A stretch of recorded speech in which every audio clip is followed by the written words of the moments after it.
So when we go on TV, we'll be on. There we go. We are ready. Perfect. Come on up. And you all can move in forward because you're not on the Okay. Oh, yeah, that's it. Roxy, why don't you, so we're closest to her. you go with our club and they'll go. Okay. Let's divide it into clubs. All right. Here we go. Good evening, Fort Collins, and welcome to the proclamation portion of tonight's meeting. The time is now 5:27 p.m., and we have one proclamation this evening. The proclamation retroactively declaring October 2022 as Domestic Violence Awareness Month and designating November 25th through December 10th as 16 days of activism against gender-based violence. You ready? Okay.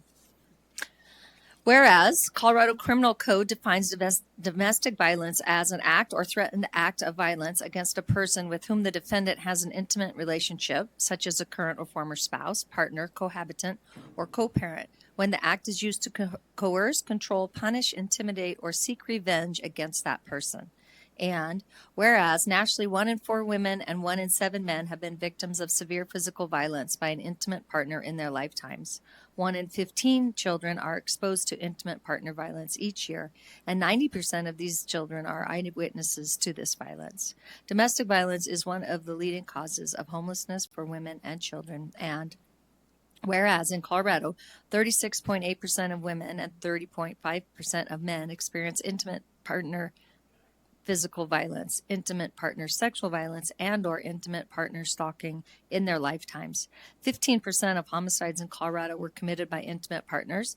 Domestic violence statistics do not adequately represent our LGBTQ plus community, people of color, Black, and Indigenous community who face challenges that limit their ability to seek help when faced with domestic violence. And whereas in Fort Collins and surrounds, Crossroads Safe House since 1980, Zonta Club of Fort Collins since 1997, Zonta Club of Colorado North 40 since 2018, and other local human and social service agencies, together with numerous volunteers, provide critical assistance and services to victims and their children, including life-saving crisis intervention, emergency shelter, safety planning, and advocacy and support.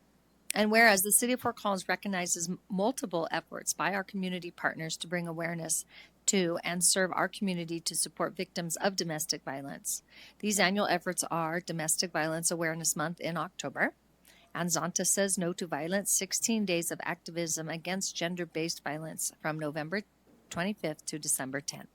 Now, therefore, I, Jenny Arndt, Mayor of the City of Fort Collins, do hereby retroactively proclaim the month of October 2022 as Domestic Violence Awareness Month, and the period between November 25 and December 10 as 16 days of activism against gender-based violence, and urge citizens to join with Zonta Club of Fort Collins, Zonta Club of Colorado North 40, and Crossroads Safe House in support of efforts to end gender violence and to eliminate the detrimental consequences gender violence has on the well-being of our community.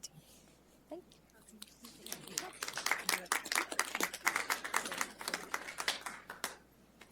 Thank you. I just want to say thank you for the City Council for this proclamation and the acknowledgement that violence against those in our community has, and for their support of Crossroads, for their support of Zonta Club Fort Collins, of Zonta North 40 Club, and other social services agencies here in our community in the work that we are doing to support victims, to advocate for their safety, to help them set up housing and homelessness and live a life free from abuse. Thank you.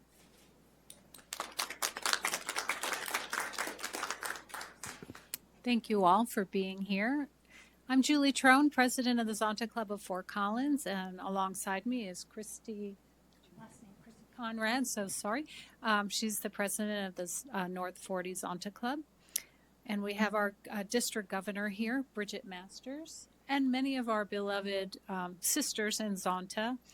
Just wanted to say thank you to Mayor Arndt for proclamation again this year. We're very, very proud to stand up and speak out and use our voices against violence against women and girls in this community and throughout Larimer County. So we thank you all for supporting us and supporting Crossroads for all the great work that they do. Thank you.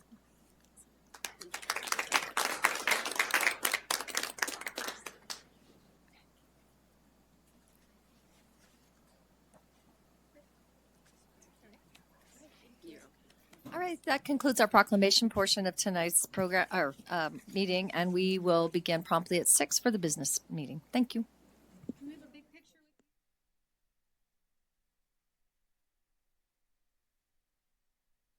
Oh, yeah. But we're not on FCTV yet. There we go. Great. Great. The time is now exactly 6 p.m., and I call the regular meeting of the Fort Collins City Council to order. Will you please join me in the Pledge of Allegiance?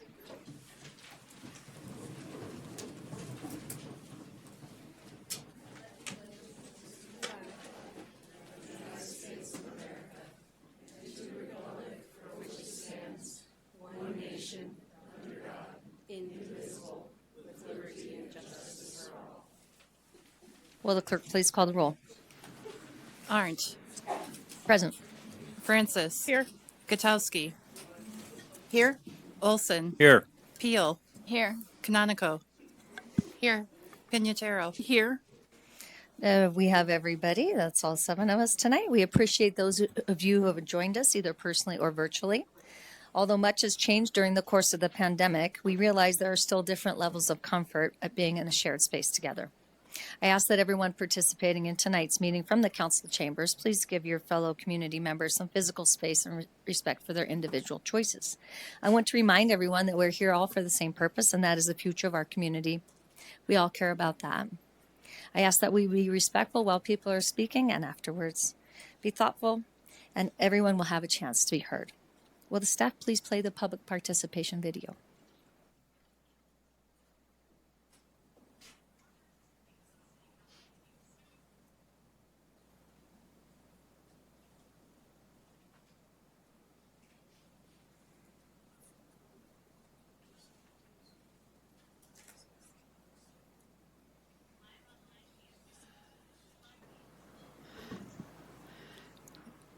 It seems like we're having a few audio issues.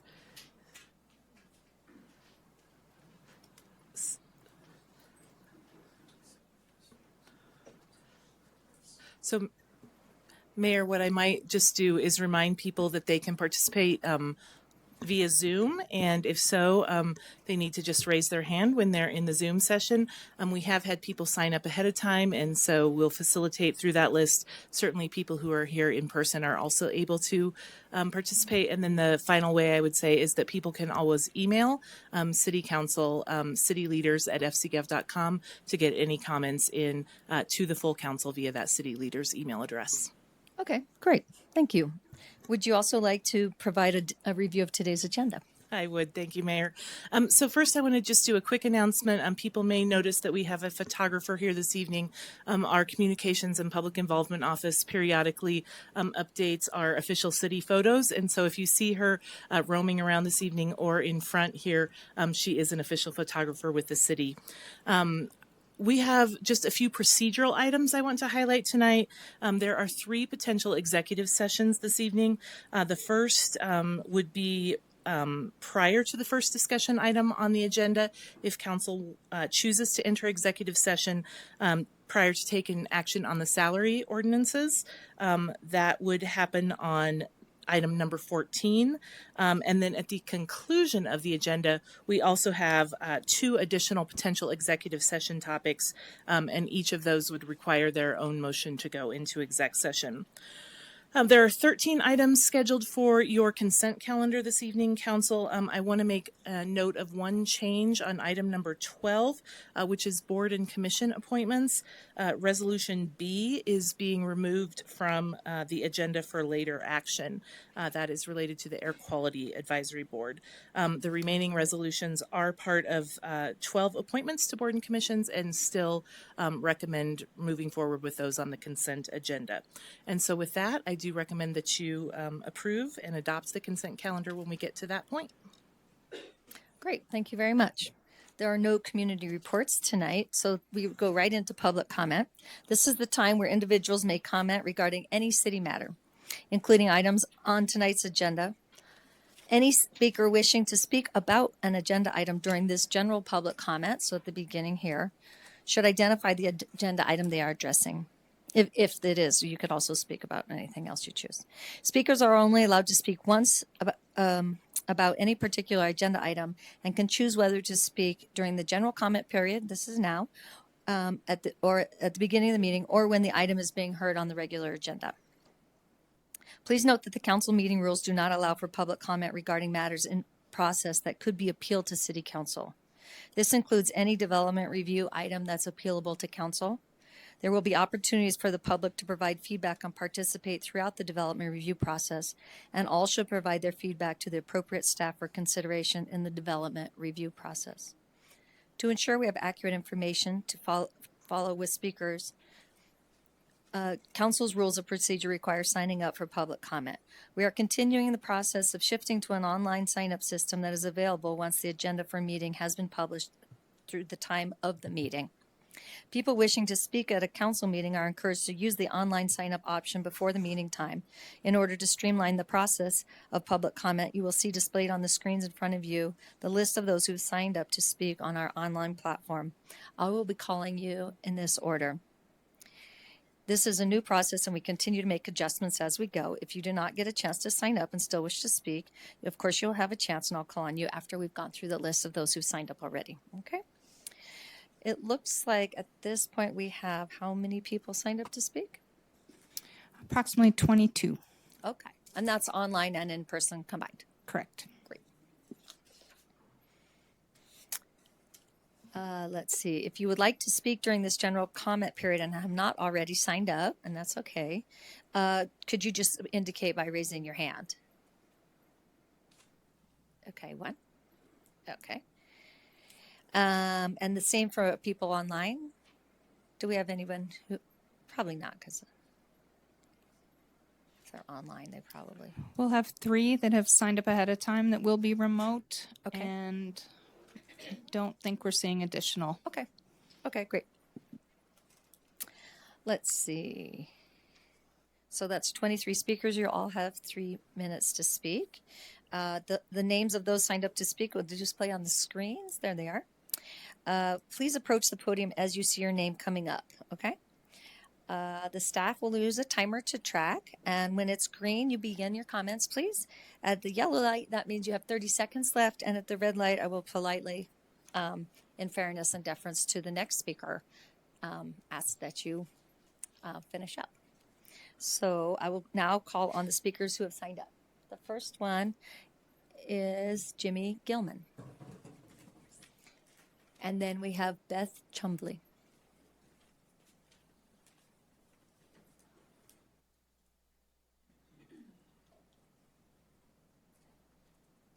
Can I begin? Okay.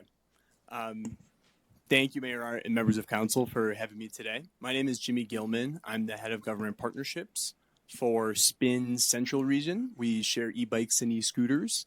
You probably have seen our vehicles out on the streets. I know council has received a memorandum from our partners at FC Moves recently that was part of today's packet.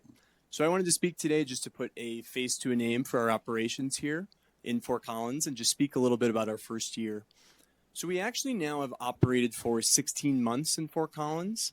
We've seen 365,000 trips on Spin vehicles during that time. 7,000 of those trips have been discounted trips for low-income individuals. And we've seen a displacement of nearly 50 metric tons of carbon dioxide from folks taking trips on Spin vehicles rather than taking personal automobile trips. Obviously, there have been some learnings in our program in the first year as well. There are parts of town that we are doing more frequent sweeps of that have experienced parking issues with improper parking complaints. There are other parts of town that may not even have the infrastructure to support parking of micromobility devices. So we're really recalibrating constantly our efforts to make sure we are doing sweeps of town and keeping our vehicles properly parked out there on the streets.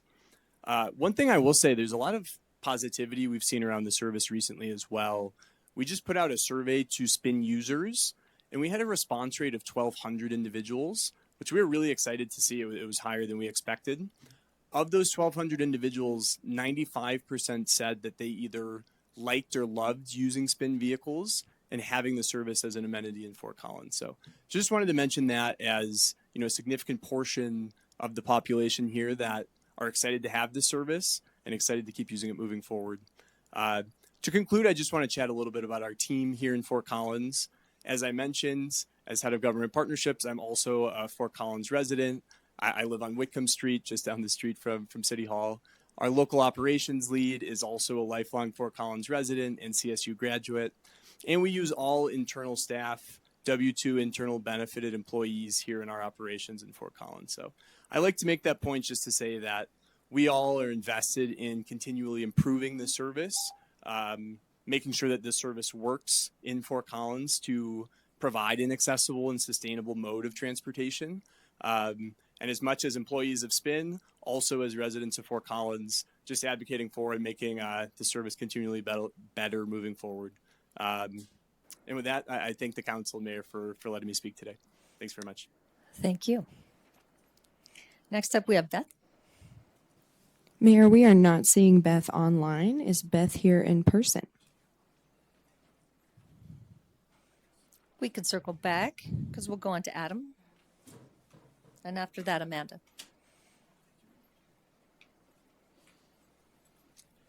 Good evening, City Council. My name is Adam Eggleston. I'm a resident of District 2. I'm here tonight to speak on a couple different topics. The first being in support of the new Land Development Code.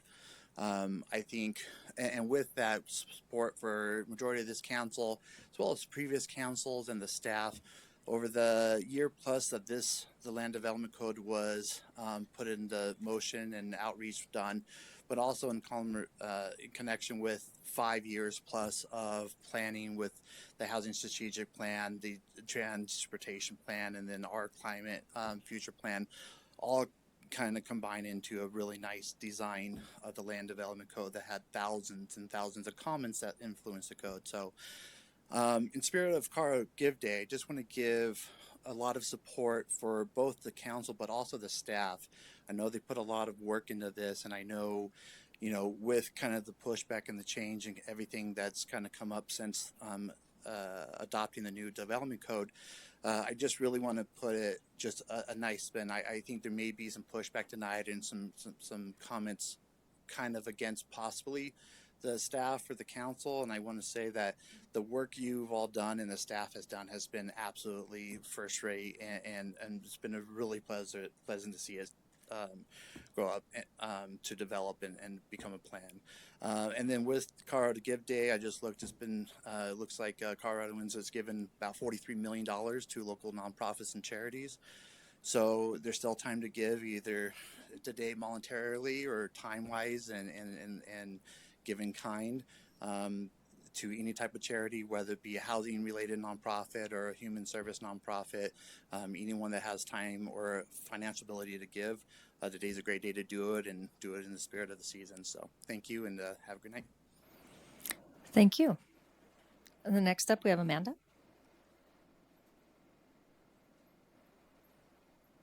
Nobody named Amanda here. Okay.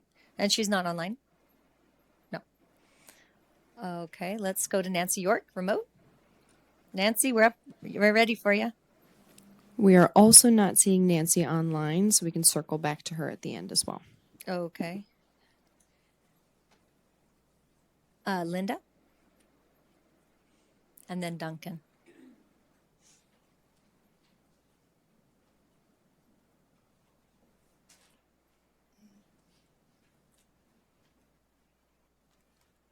I'm Linda Holland. I live in Northwest Fort Collins. Does everybody hear me on the mic okay? Can you pull it a little closer to your mouth? Is this Thank- better? Yes, thank you. Okay, thank you. In a city with the worst air in the world and no water, why would 5 women vote to double population, double traffic, and price fix our property? Where there is unbridled development, there is corruption. One councilwoman owns 2 acres within the city limits. 2 acres is 87,120 square feet. My home is on a 6,278 square foot lot. 87,120 divided by 6,278 is the equivalent of 14 city lots. Let's add $650,000 for the price of the home, plus $200,000 from the Coloradoan for the price of an accessory dwelling. That's $850,000 times 14 city lots. That is $11,900,000. $11,900,000. The people of Fort Collins have always been generous with their time and money to help others in their community. Because we are so generous and trusting, you took advantage of us. People came to council and apologized for not knowing about the Land Development Code. We doubted ourselves because we thought we missed the surveys and community meetings. This is what gaslighting is. You made us doubt ourselves and took advantage of us. Luckily, everything is recorded, so I reviewed it. What I saw was a hostile workplace and age discrimination. Immature, snarky comments were directed at an elderly person. I heard a cunning mayor and 4 arrogant councilwomen with their own agendas. You gutted U+2 protection for neighborhoods, like the gutting of the 50-year precedent that destroyed women's rights under Roe versus Wade. You gutted a precedent relied on for over a half century in Fort Collins when he destroyed single-family zoning. You've lost your credibility, and you cannot govern. Repeal this ordinance, resign and move, preservefortcollins.org. Thank you. Next up, Duncan. That's a tough act to follow. Thank you for the opportunity to comment on the 2022 Land Development Code. To remain a vibrant community and become more diverse and inclusive, Fort Collins zoning and codes must evolve to better meet the needs of all residents. These changes demand a transparent public conversation. Who will be served? Who will profit? What guardrails will ensure zoning promotes community values and prevents unintended consequences? Council, shortcut this public discussion. Like most, I was unaware of the sweeping changes until just before second reading. It took several hours to locate the documents and piece together the implications for my family's planned addition. I believe my assessment is accurate, but who really knows? Planning and zoning could not answer my questions because, quote, it will take months to become familiar with the new code. Nor could my representative, Emily Francis, although that did not stop her from voting for it. Until now, Old Town has been treated almost as a museum to be preserved. Neighborhood character studies, architectural and historic review, expensive permits, and draconian penalties for legacy ADUs.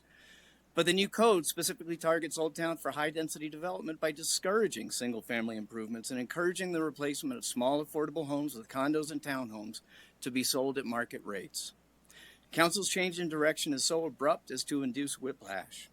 I believe a middle ground would be preferable to either extreme, but nobody asked me, which is why I'm here tonight. Many code elements are worrisome, but Council's secretive process is infuriating, a case study in bad governance. Every new porch road project or foot race in the neighborhood is preceded by postcards, door hangers, or signage. Why not a zoning change that affects every home in the city? In our conversation, Ms. Francis referenced an exhaustive 2-year outreach effort. If that's what happened, why were so many engaged citizens caught unaware? I'd call the lack of citizen awareness an abject and deplorable failure on the part of council, the city manager, and staff, but it seems citizen ignorance was precisely the goal. Good process leads to good outcomes. I call on council to retract the 2022 Land Development Plan and begin an actual public process that starts with grassroots goal setting and actively engages citizens until voters adopt it or reject it through a referendum. Council must draw on the experience, perspectives, and values of constituents to develop new zoning that will protect or enhance Fort Collins' most treasured elements and also create new and affordable housing for a diverse cross-section of residents and would-be residents. My message is simple. Council, stop doing your work in the dark. Your successes will shine brighter in the sunlight. Thank you. Thank you. Next up is Mary Lou.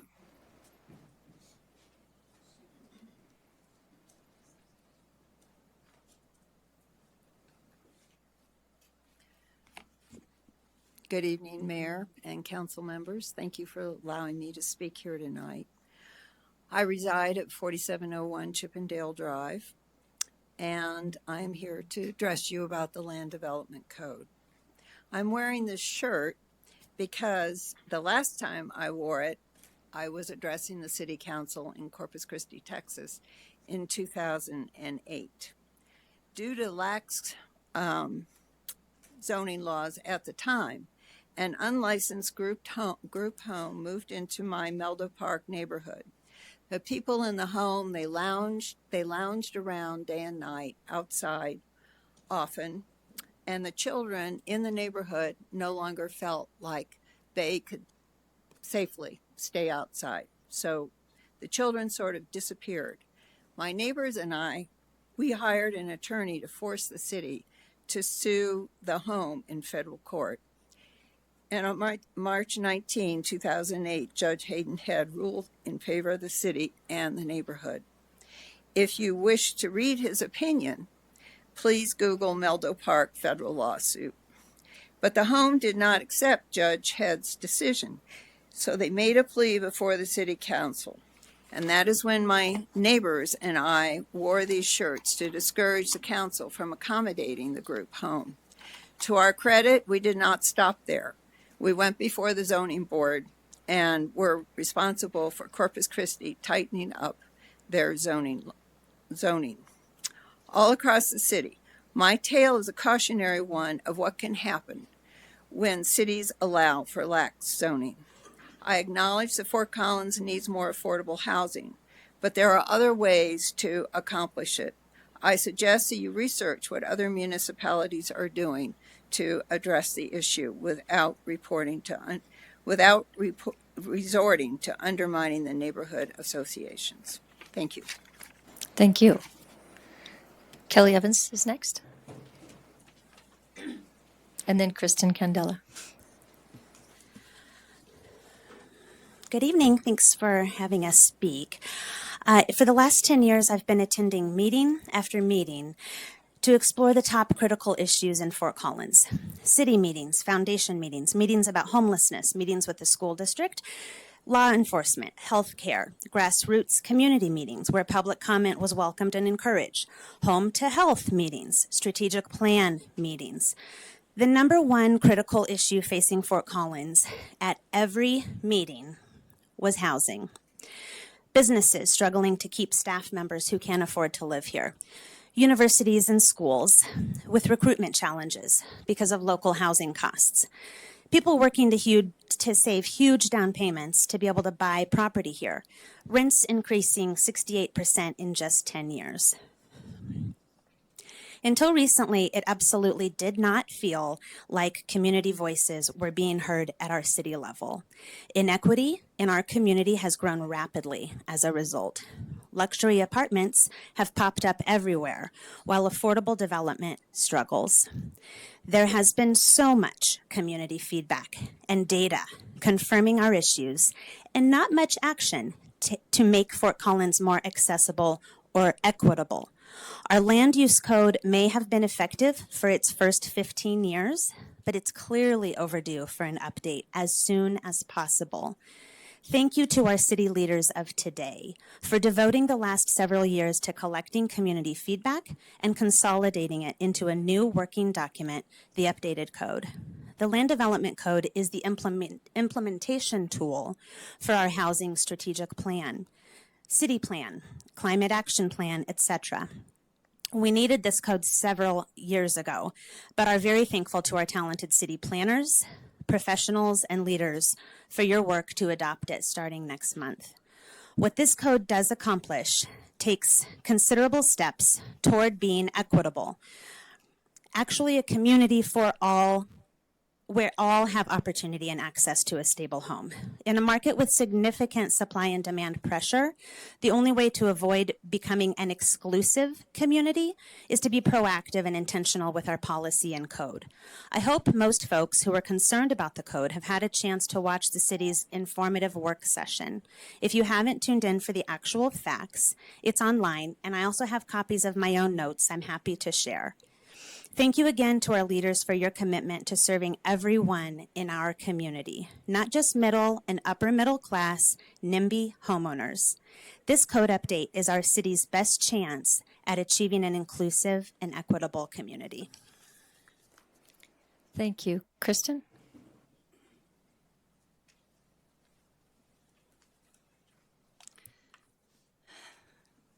Hi, esteemed public servants. I'm here as a native of Fort Collins, Kristen Candela, and as leader of Habitat for Humanity, where I've been for 17 years. My favorite thing about Habitat's work is finding common ground. You find it out on the dirt, how you automatically hold the ladder for the volunteer next to you. You raise the walls around a family that is full of hope. They're dreaming of getting home, of putting down roots. It is the humanity in it, the focus on neighbors helping neighbors.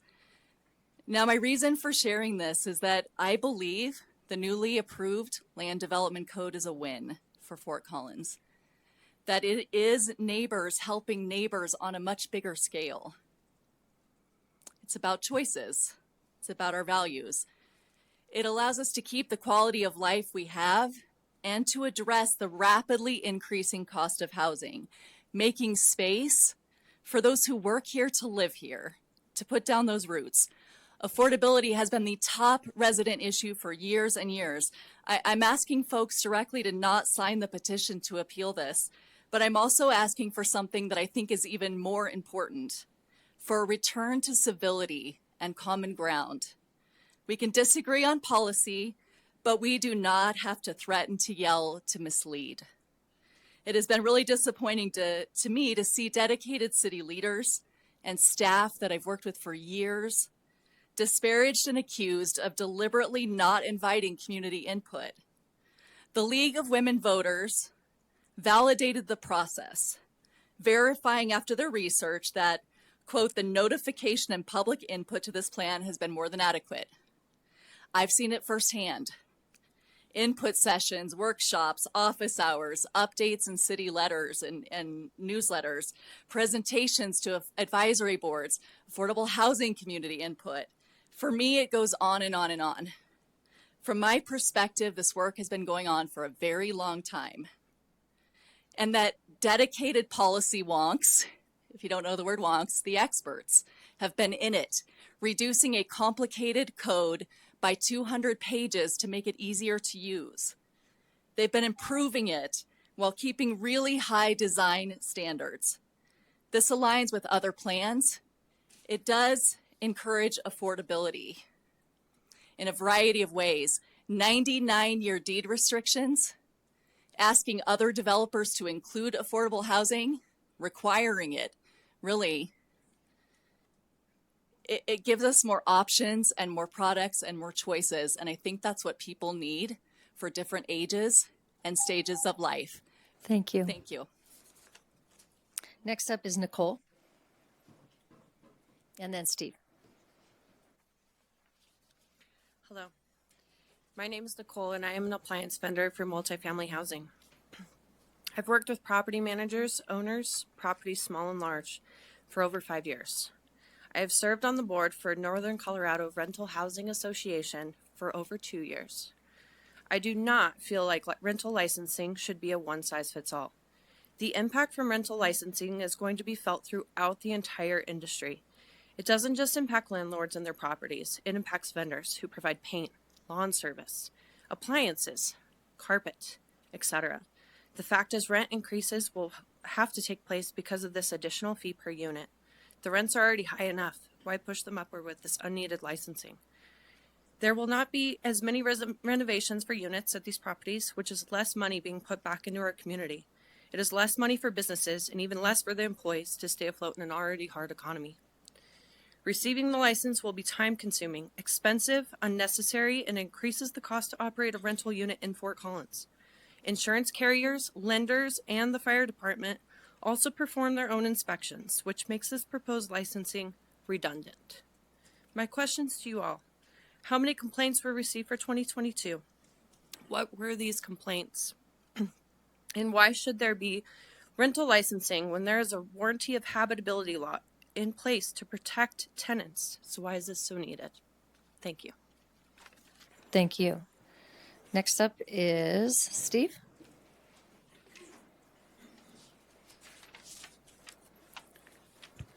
Good evening, Mayor. Good evening, Council. My name is Steve Kenneman. I'm Fort Collins citizen, AO524, and I'm the Executive Director for Care Housing. I was last here on November 1st speaking in support of the recently adopted Land Development Code, and I'm here again to speak in support of the code and to thank Council for adopting the code and thank staff for their incredible work on it. I've been engaged with the code updates at various levels, both professionally and as a Fort Collins citizen. And what I experienced was a staff that was thoughtful, articulate, engaging, and honestly brilliant, in my opinion.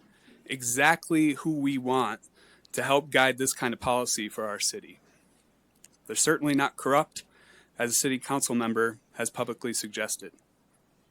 They've researched and studied best practices, consulted with subject matter experts both locally and nationally, and they led with Housing First.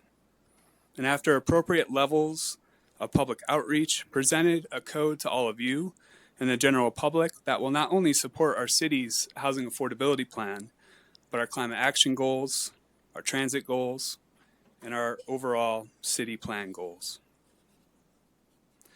There's been a lot of hyperbole and misinformation coming from a group who is now trying to repeal this well-crafted code.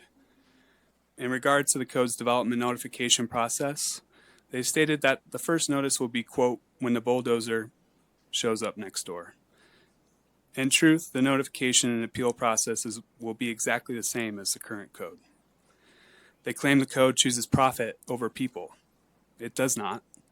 In truth, the housing affordability incentives will allow for more diverse housing choices and increases affordable housing capacity by nearly 200% and supports the city's goal of doubling our affordable inventory. This group seems to misunderstand parts of the code, suggesting it include a requirement called inclusionary housing, when in fact our code will not accommodate this requirement, and the new code serves as a precursor should the community want to move in that direction. So thank you, Council, for adopting the code and city staff for their great work. I encourage folks to educate themselves with the facts, utilizing the resources from our city government to do so. There are plenty of resources out there, and I suggest starting with a recording from the November 29th information session, because these resources are coming from experts that you can trust, who have the best intentions for the people of this city. In closing, I urge people to not sign the petition to repeal the Land Development Code. Thank you. Thank you. Next up is Sarah. Hi, my name is Sarah Grismore, and I live and work in 80526. And I'm a 33-year resident of Fort Collins, and 27 of those years have been in the multifamily housing industry. And in those 3 decades, I've seen a lot of changes in housing. I've seen rents for one bedrooms go from $500 a month all the way to $1,900 a month.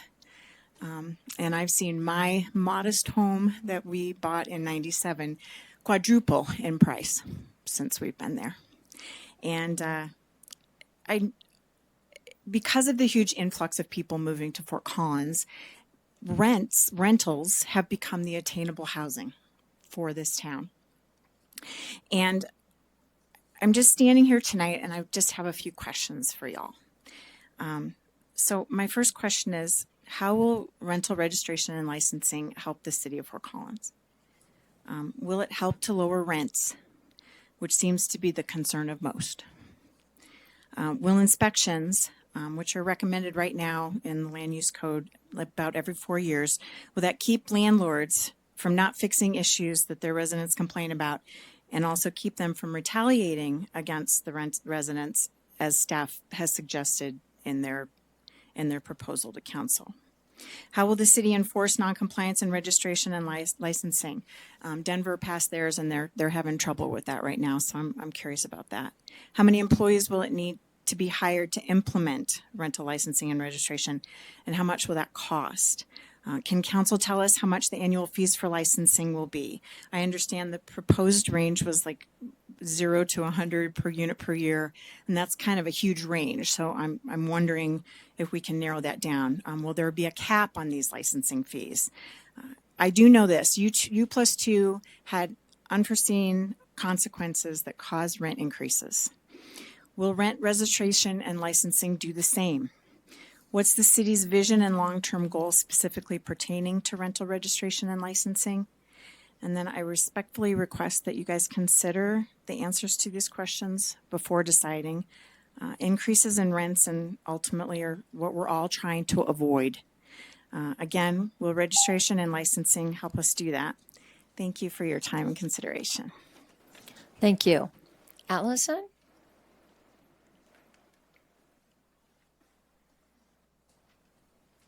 Is she remote available? Oli? Allison, you're unmuted and ready to talk.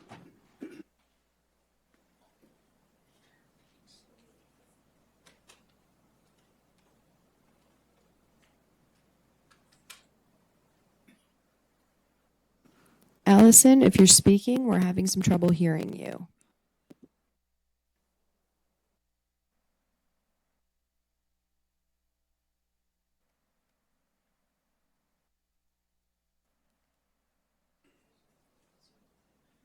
All right, we're going to circle back to Allison towards the end, and hopefully we'll have mic issues figured out by then. Okay. Dale Mary?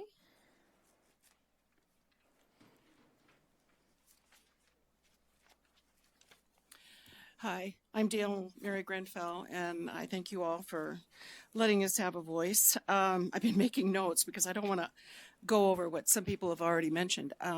Certainly issues of air quality, crime, congestion, mental health, all of that is a concern that I think is being overlooked and has been overlooked for a long time by planning and zoning and by the city council. This current code bothers me. I wish that the two, the pro and the con, could work together, because I think initially there were good intentions. But what you've missed is that affordability, affordable housing, and growth are separate issues, and they should be addressed separately. Trying to combine them is a huge mistake, and I think that's why I'm asking for a freeze on this until you can realize that when I was here for the quarry, for planning and zoning, I never did get an answer. I asked about affordable housing. It's right next to me, the development. Nobody gave me an answer. No one. And not from city council either. In the last 25 years that I've been here, I've been to a lot of neighborhood meetings with new developments. I have never personally come across any developer eager to develop affordable housing. So I question what may be lacking in this, and that's what kind of accountability. You can have developers come in and do all this density stuff, but I've never seen a developer. If you can name one for me, I'd be delighted. But I have not seen a developer who is really concerned about affordable housing. I think that's it. Again, I don't want to go over what others have already done. Yes, the code has to be changed, but I don't think there's been adequate foresight into both the affordable housing issue and a trust in ethics. I have seen a lot of unethical development and a lot of unethical behavior since I've been here. It's not something to be proud of. Again, I think you had good intentions, but I think this needs to be reworked just to be sure that ethics are honored people are honored, the quality of life here in Fort Collins is honored. I want to quickly state, I've heard a couple of people say that those who are against, who want to repeal this, don't want affordable housing in their neighborhood. You know, that's fine, but not in my neighborhood. I don't feel that way at all. I would be happy, more than happy, and I have lived in neighborhoods like that. So I ask that you revisit this before going any further. Thank you. Thank you. Next, Joe Rowan. Good evening, Mayor, members of council. Joe Rowan, 80526. I'm actually here to thank you once again for passing the Land Development Code. I maybe throw out a bit of caution that this was the easy part because about every other Tuesday, you're faced with decisions that actually have very real and tangible impacts on the cost of housing in the community. This will facilitate development, but I think there has to be a deeper commitment that decisions that you make on other items that come before you every other week, they do have impacts on not just the cost of housing, but on the cost of living in Fort Collins. And so I'm just asking you to make a concerted effort that the community can see where you're actually looking and considering how those impacts affect the community at large. That job is made a whole lot harder if we do condone some of the statements that have been made from the dais. And Councilmember Olson, I'm going to look at you on this one because people do listen to you. And when you make statements to the effect that the process has been corrupt or that people that are involved in the decision making or in the development of the code are corrupt, people believe that. And so if you can produce any evidence to that effect, that would be very helpful. If you can't, then I will ask you to own up to your statements and demonstrate the courage to recant those kinds of that kind of language, because what it's done now is created a very toxic environment, not just for fellow council members, but for staff. And I think it's very unfortunate that when people dedicate their careers to making a better community, that their integrity is impugned by reckless comments. I think you need to take ownership of that. And I would ask that you do either produce some evidence to that effect or correct your record, correct the record. Because you do use every opportunity to demonstrate to us that every decision you've made has been on the right side of history. Now's your chance to demonstrate that you personally stand on the right side of history and stand up for the integrity of our organization. With that, I encourage others to not sign the petition, and let's engage in the dialogue to make it a better document as we move forward. Thank you.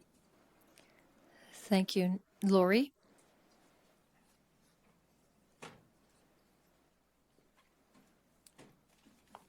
So I'm Lori Pavanka, and I'm going to say that thank you for letting us speak tonight and listening as well as hearing.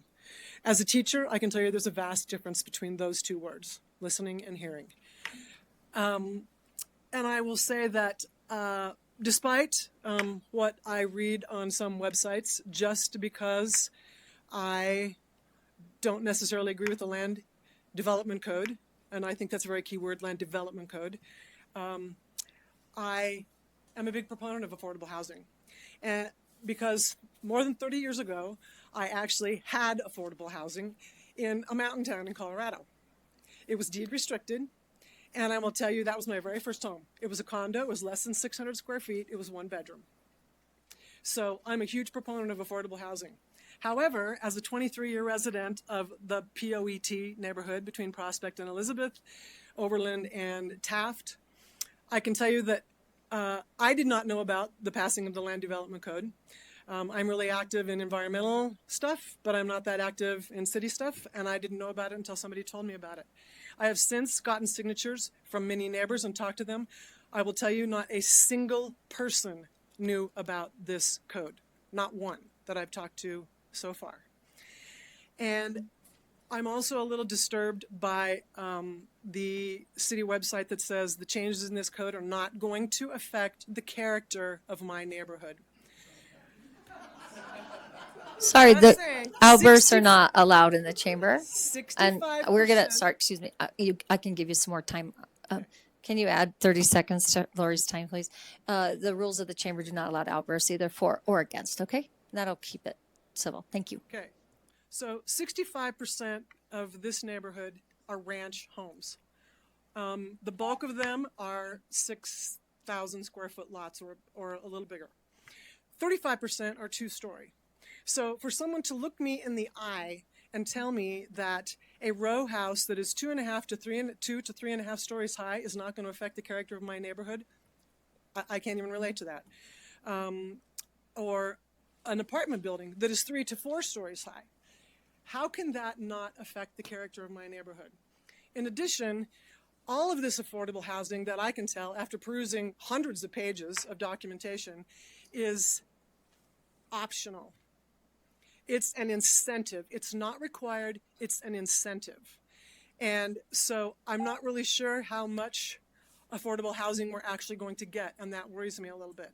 I also don't understand how we're going to keep track of all the license, of all of the rental leases as they turn over, and whether or not it's actually following the rules. And I will also say that I'm really disturbed that our neighborhood has not had an updated plan, which typically happens before this kind of thing goes. So, did you give me my extra time already? I don't know. Let me check. I think so. Sorry. Jenny, did we Because I get? didn't notice it on here, at least 30 seconds. Okay. There. Why don't you just go ahead? Okay.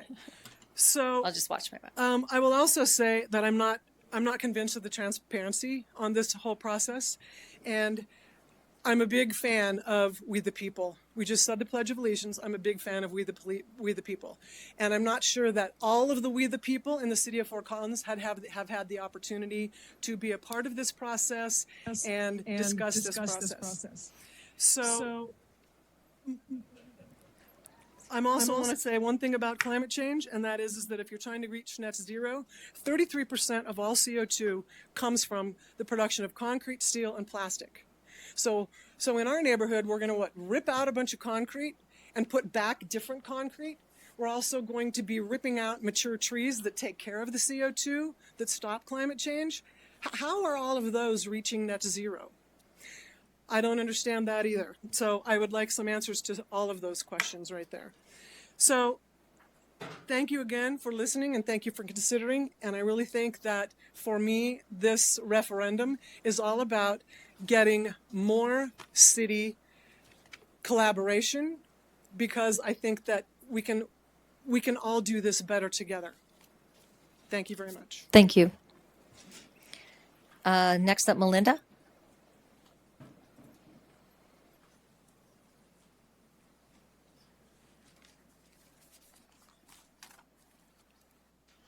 Good evening. My name is Melinda Alexander. I'm a native of Colorado, and I've lived in Fort Collins since 1997. I have been in multifamily housing industry for the past 16 years.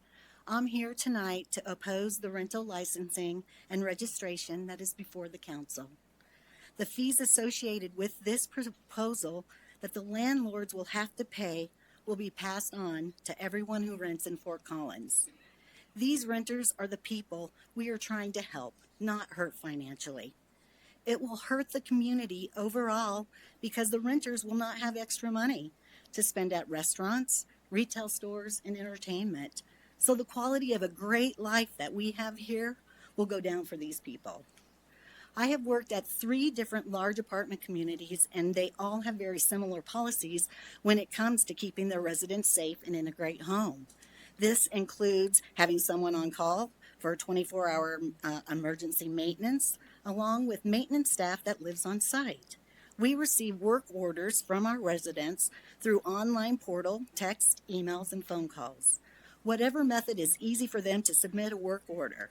Work orders are then completed within 24 hours, unless a part has to be ordered, which we communicate to our residents and get things fixed as quickly as possible.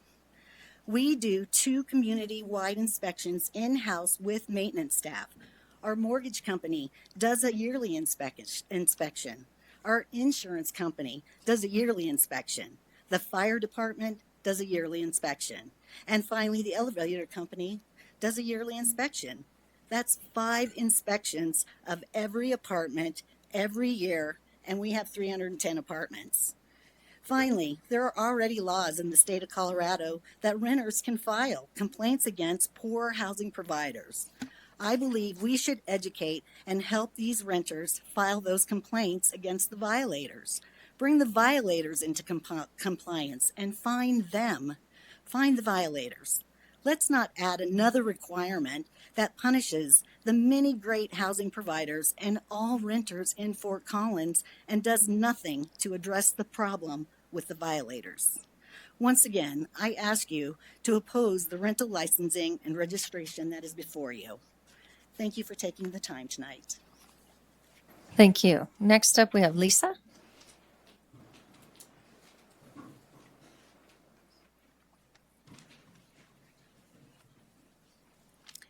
Good evening. My name is Lisa Winchester. I am the Community Director of Crown Apartments, and I am the President of Northern Colorado Rental Housing Association. I'm here tonight to urge the city to vote against rental licensing and/or registration. As the city has researched this measure, they have failed to look at cities that have implemented a similar program where it has failed, and there are many. The city already has a system in place to achieve its stated goals. In addition, the state has a warranty of habitability law. Both avenues are easily accessible to renters if they know that they are available to them.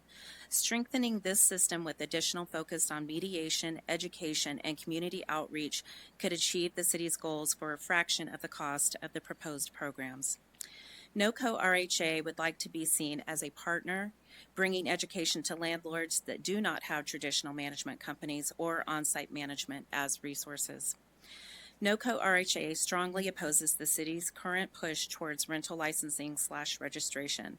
Without a comprehensive list of tenant complaints, which we have asked for, combined with an analysis of the impact of current regulations on the issues identified, it appears that rental licensing is a solution in search of a problem.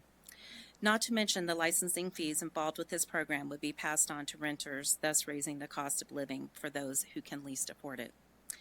Thank you for your time. Thank you. Next up is Jan.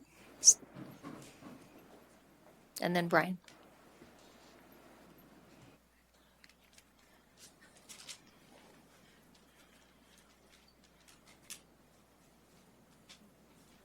Hi, my name is Jan Stallings. I live in the Greenbrier neighborhood off of North College and Willix, and I'm going to change the topic for just a second, if that's okay. I spoke before you all earlier this summer, and since then, my area of concern has increased. There are two areas that I'm focused on and concerned about. First of all is the property that is vacant at the corner of North College and Willix. I understand, I'm relatively new to the city, that it used to be a grocery store, but it's been a problematic site. And I also understood, following the news, that the city may be interested in purchasing this land, and it's complex, but I've recently seen a for lease sign out there, and I would very much like to have some input, and maybe even my neighbors have some input on a really good use for that land if it's able to be acquired. I'm also concerned about the growing number of encampments that we're experiencing on Conifer outside of City Services Building. This is my second winter here, and if you drive down Conifer now, you'll see that there are dozens of tents and just piles of belongings and people just trying to live. 2 times at least in this last week, there are people out there sleeping in the snow. And I know these people have complex needs, and I know that meeting these needs is also complex. And my concern is that as we see this growing in our city, and Fort Collins certainly isn't the only city in America that is experiencing this, but it's my city, and it's my concern. I would like to be part of and see some organization and structure and planning to meet these needs, because I think it really is only going to increase. I'm not in my backyard person. I could live a lot of places in the city where I wouldn't even be aware of this problem, but I don't. I live where these people are my neighbors, and I'm very interested in helping them and working with you all and working with the community to make that happen. Thank you. Thank you. Next up is Brian. Then Jeff, then Roy. Evening, Brian Tracy, Old Town East. I'd first like to ask everybody with an orange piece of paper to show it. The paper is blank because they feel like their voice hasn't been heard. For some reason, I feel like I have to say that I'm very liberal politically. Generally speaking, I voted for Mayor Arndt. I don't like to think of myself as dishonest, cruel, regressive, a hoarder of resources, uncompassionate, fearmonger. I guess I'm white. I'm not sure I'm rich. I don't believe I'm an elitist. I don't want to be here. I don't want to be here speaking publicly, dramatically, on camera, for goodness sakes. I don't want to be next door famous. That's for sure. But I have to be. One of the major negative outcomes of the new land use code is that developers and investors will snatch up old houses on big lots, scrape and build large multi-unit rentals. This is the big objection, the large multi-unit rentals, where houses were. These will begin to dominate over long periods of time because of the money pressure. It's a natural thing. All of Fort Collins, but especially Old Town, is an extraordinarily attractive target for investment purchase for a bunch of obvious reasons. And so much more now with the new code. Admirable groups that I love, like Habitat for Humanity, will now be competing with cash flush investors for lots as they become available because they're so much more attractive now for investment, right? The result must be that owner-occupiers give way to landlords and investors over time. Over time, neighborhood character will degrade. And I want to be very clear, this is not about the type of people who rent. That's ridiculous. This is about an arguably unquantifiable character and feel of a neighborhood, and it is, of course, about the very nature of the built environment of a block. You can't quantify that, can you really?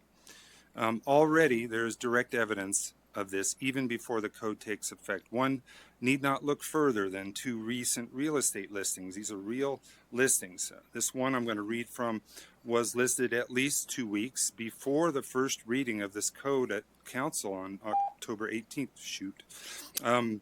Targeted to buyers. Here's the wording. Next, opportunity with the upcoming code changes to land use code for this property sitting in the NCM zoning district will be allowed to be developed into multifamily up to 6-plex. This means this property is not relegated to a single family residence, but has the potential to generate much more revenue. This is the real estate agent selling this property. That's it. Thank you, sir. Okay. Time flies. Next up is Jeff.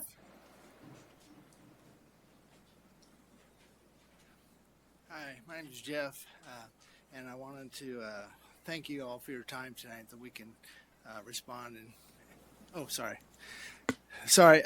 wanted to thank you that we can respond and give our feedback to you tonight. Really appreciate it. And I didn't have anything prepared. I just kind of signed up at the last moment, so I'm definitely a amateur among professionals here. What I wanted to say was, I've been in Fort Collins for a long time, never been to a council meeting before, because we always trust that, you guys are going to do everything in our best interest and be reasonable. I never heard anything about land use code or anything like that. So that's why I'm here tonight for my 2 bits. The big thing, and we need affordable housing. And it's going to be tough in this town because everybody wants to live in Colorado and Fort Collins and the mountains and everywhere else. So we're in for extended, expensive housing in my view. But what I really wish I would have known before this was approved is that this would usurp some of the HOAs, that they will no longer be able to choose what their area is supposed to be. So I've been in Fort Collins for over 30 years. I'm getting to that retirement age. My wife and I just bought a house a couple years ago in a neighborhood that we liked and we expected to stay the same. It's got an HOA. But now that's not going to be true. And the gentleman before me, Brian, like he said, I've read the same things where, hey, buy this house on East Magnolia, you can put a sixplex on it. And if that's not going to change the character of the neighborhood, I don't know what would. Sixplex equals at least 6 people and probably at least 6 cars, instead of that one Magnolia house that maybe was rented to some students and had 3 cars or as a 3-bedroom. So I think things will change. But that's my main point tonight, is that I feel like I've lost what we bought and paid for just a few years ago, because things are going to change and it's going to affect us down the road. Thank you very much for your time. I appreciate it. Thank you. Rory?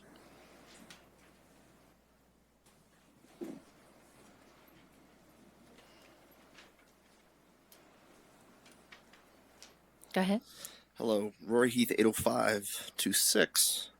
If I could, I would ask people whose voices that have not been heard, if they could please hold up their orange piece of paper, at least for the duration of my speech. You know, I come here in front of you and I definitely feel like democracy has been attacked.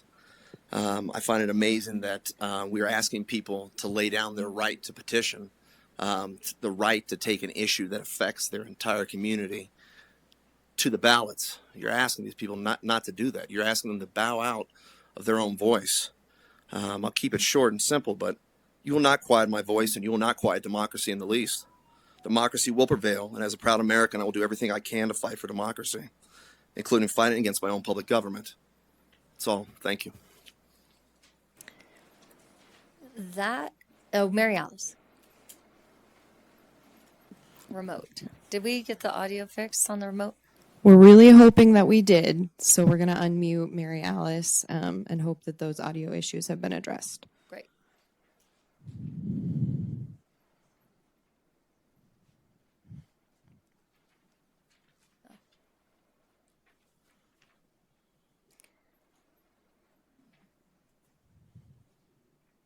If you want to keep working on that, I saw some people come in. I know we had one gentleman arrive on at 6 who hadn't signed in, and we probably have some others who've come more recently who haven't had a chance to sign up would also like to speak. Do you want me to go to them first? Yeah, that would be great. Thank you. Okay, so could I just have a show of hands who is still in the audience who would like to speak, just so we can, 1. Okay, 3, great. Come on down, just organize yourselves, old school, and 3 minutes, and tell us what you'd like us to hear. Eric Sutherland, citizen of Fort Collins, going to say a few words about the dumpster fire, sometimes referred to as Connection in Fort Collins. And for the public gathered here this evening, this is the situation.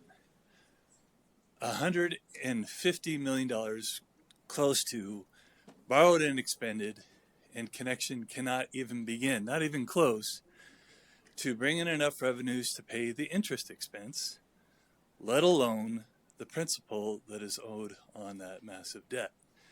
I bring it up this evening because, according to your agenda, you will consider a motion to go into executive session this evening to discuss Connection. That would be, clear as day, a violation of state law. City attorney disagrees with me. She's made numerous erroneous interpretations of law and been dishonest in the past. In this particular case, if her interpretation of the law, and you really are able to go in and discuss in secret competing with private enterprise in violation of the state law, what limitations are there about home rule cities going into executive sessions? Is it really the sort of situation where the city council of Eagle or Grand Junction or any other home rule city in the state of Colorado may on some evening elect to create their own rules for secret meetings and thereafter just ignore the state law? That would be an absurd result. And it would be absurd of you guys to go into executive session to discuss this subject. Also not very productive, because quite frankly, you end up getting the perspective of city staff.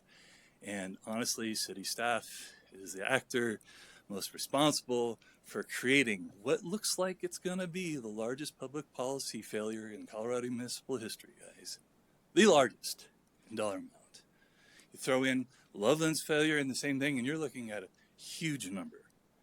that will be borne on the backs of Fort Collins Electric utility ratepayers unless you do the responsible, smart thing that myself and other people have been asking for years. Impanel a citizen advisory board so you can get a perspective other than that of self-interested city staff members about this subject. There's one thing I really want to know. One thing I really would like to know, and that is how much of the $143 million in bond proceeds ended up as kickbacks to city officials who no longer are anywhere near the organization. And there's lots of reasons to ask that question. Won't go into them now. Plenty of reasons why that should be a consideration going forward. Don't go into executive session and panel a citizen advisory board. Thanks. Thank you. Next.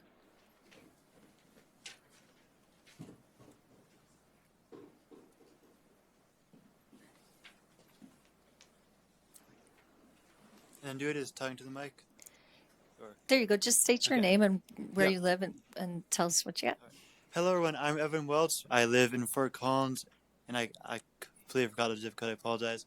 So I'm a CSU student here in Fort Collins. I'm very happy I'm a student here. This is a great city, so thank you very much for having a university here that I can go to. It's great place. And so in CSU, there's a student government, and I'm part of that student government as the director of governmental affairs. What I do is I basically work with other governments work with other governments to see what they're doing, to see how it impacts my student government and my student, and how it impacts students in general. And so obviously, of course, one government is the city of Fort Collins. This is a government I interact with the state one a little bit too, but one of my main focuses this year is definitely to interact with this city government so that CSU students' voices are heard, and CSU students can know what Fort Collins is doing, so it can work together. Because I see there's a bunch of Fort Collins residents here. Now, I'd love to work with all of them just to get more stuff done for Fort Collins. I believe that almost all the students at CSU and all of you all care very much about this city because we all live here, we all enjoy it. And so I very much want to work with the city of Fort Collins for ASU, and if any of you want to work with someone who represents students, please email me at acsu_governmental_affairs@carlstate.edu, and I will happily respond to you and talk to you because I want to work on things on the city level, and that's the best way to do it.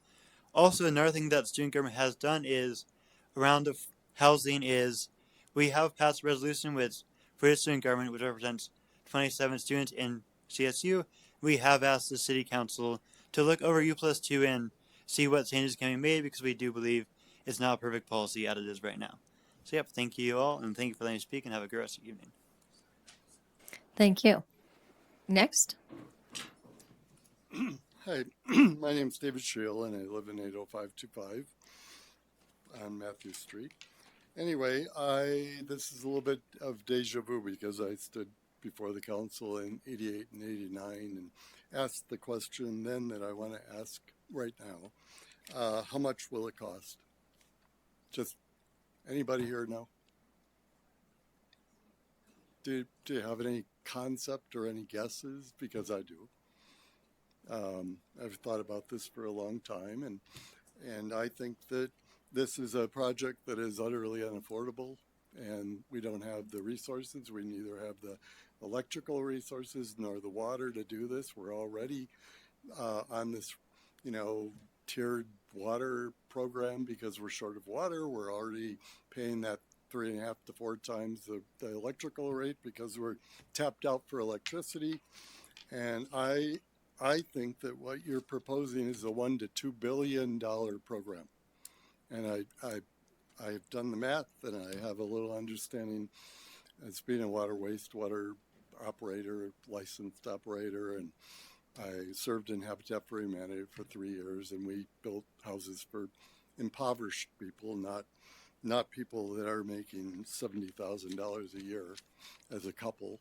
The way I worked out the math, if you're making $70,000 a year and you're maybe a single wage earner, the cost for this housing would be close to $2,000 a month. $24,000 a year. And I believe that what's going to happen is the math that I did is there'll be 400 million income from tap fees and so forth, and the expenditure of somewhere between $1 billion and $2 billion. So my belief is that 600 million to $1.6 billion will be the obligation of the taxpayers, the property taxpayers. And I'm debating the idea that we should have a moratorium on paying property taxes until this is resolved, because I don't feel like this is an appropriate situation. I don't know of any institution, any individual that would pass anything whatsoever without there being cost analysis. And I want to also mention there's an article I have about investor buying that says that 28% of all the properties sold last year in this country were by investment buyers, of whom I know some. 15 years ago, I was asked to look at an apartment complex from a friend's brother in LA that they'll buy $100 million. The Chinese can Thank you very much, sir. buy much more. So, thank you. And thank you for serving on council. Thank you. Do we still have a few more? All right, I'll take two more, and then we'll go back to remote and see if we can catch that. Okay, great. Go ahead. Hi, my name is Chris Cannon. I live in the Mans neighborhood. Ever since you passed this new development code, I got involved with Preserve Fort Collins. The past 2 weeks, I've been walking many neighborhoods. I've been walking Fossil Lake Ranch, Stenson Creek, Willow Springs, Indian Hills, Mans, and Shealy neighborhood. And I can tell you, it is rare to come across anyone who heard about this passage. And if it is, it's only because of the word that we've got out. So you're fooling yourselves when you tell people that you gave out information that made this available and people know about it. They're actually kind of shocked when I tell them what you're going to allow. And they almost think I'm a little crazy. And I tell them to go to the website because they're not going to believe what you're trying to do to Fort Collins. I've lived here 25 years in the South, in Midtown, and now in the North. And I think what you're doing is just going to destroy the fabric of Fort Collins. And it is not going to bring affordable housing. I have two daughters who live in Denver. We have been searching and we finally found property, but I can tell you it's not cheap. And when a developer comes in and builds a duplex, it is minimum where we were looking, $750,000 is a good deal in Denver for one unit. And it can go as high as 1.4 million. A developer wants to make profit, and that's exactly what's going to happen here in Fort Collins. There's no incentive for them to add on affordable housing. Who wants a 99-year lease attached to a property they want to sell? Thank you. Thank you. Next. Hi. I just want to say I am going on 8 years here in Fort Collins, and I think it's a great city. I voted for most of you, especially, first of all, you, Ms. Arndt. I haven't always, I started out becoming familiar with city council and city activities through some mistreatment from a mission and then the homeless coalition and everything. I quit that because the city has rights too, and everybody that lives here has rights too. I'm here because although I really want you to have affordable housing, you have some great programs. One of them is the Fort Collins mediation program. Does anyone know who runs that, or who I'd go to besides them to talk to? Because we were sent there by our landlord, where my roommate admitted to crimes and different things, and our chief of police said he's going to help me out. But one time, this girl went off so crazy that the police came and left and more or less said, "You picked her." I didn't pick an alcoholic. She wasn't, she didn't let me know about any of that until a couple years in when she relapsed. The point is I think that the city should be more connected, with your own programs, and the police maybe have better training, because I called Summit Stone as soon as they left because I know she had been there on and off for years. And they came and got her and took her in a caged car because they were afraid to leave her. And she escaped a couple days later. But anyway, she did manage to call one of your officers who came out and had a very stern talk with her. The point is I wish that we could somehow, I could advocate for Summit Stone and the police and this mediation, and my particular property manager is new, and he's a little bit afraid of the police, I think. I don't know what his deal is. He's going to find out. But anyway, the point is I think he's not dealing with it. And one of your officers pointed that out. Why should they if he's not dealing with it? So I'm just saying, I don't really exactly understand what everyone's arguing about the new, ordinances and things. But I think the police need all the tools they can get. That's all I wanted to say. Thank you, ma'am. And could you please state your name? I'm sorry. Mary Janser, 619 Conifer, Apartment 3. Thank you so much. Thank you. You guys, I Great. think you're doing a good job. That's my opinion. Thank you. Oh. Are you? Oh, sorry, ma'am. I believe your time is up. I just want to say for sorry, people, just have to be fair to everyone, ma'am. I'm sorry. You did put this on your website. No, okay. People don't get involved. Thank you, ma'am. until- We're going to just go to the remote. That's okay. That's all right. Do we have the audio working? Mayor, we're having trouble with audio issues tonight, and it's looking like it might be a bigger network problem. So we might have to ask folks who are going to participate remotely to participate through city leaders at FC.gov or other means. Okay, and just for the record, we have Beth, I think, Amanda, Nancy York, Allison, and Mary Alice. Those are the names I have. If we could somehow reach out to them. That's correct, Mayor. We have their email addresses since they signed up online, and staff will reach out to them. Fantastic, great. And sorry. No, I don't. Mayor. No, excuse me. Just a minute. Mayor, what we can do is make sure that because these 5 had pre-registered, if they send them via email, we will include those comments in the official record of the meeting so that they get included with your minutes. I do apologize. Also, just for clarification for those in the room or who are watching on Zoom, it was coming through the Zoom feed, so some people who are watching via Zoom may be confused. The issue is that it's not translating here into the chambers, and I do apologize for that. But again, for those individuals, if they send in those comments via email, we will include them in the official record. Thank you very much. Okay. Let me look. No, there's just one time at the mic. Yeah, I'm sorry. Thank you for offering. We will hear from the people, I promise you, who have signed up. Let's see. Let me see where we are. Public comment has now ended. Does anyone on council have any follow-up to public comment?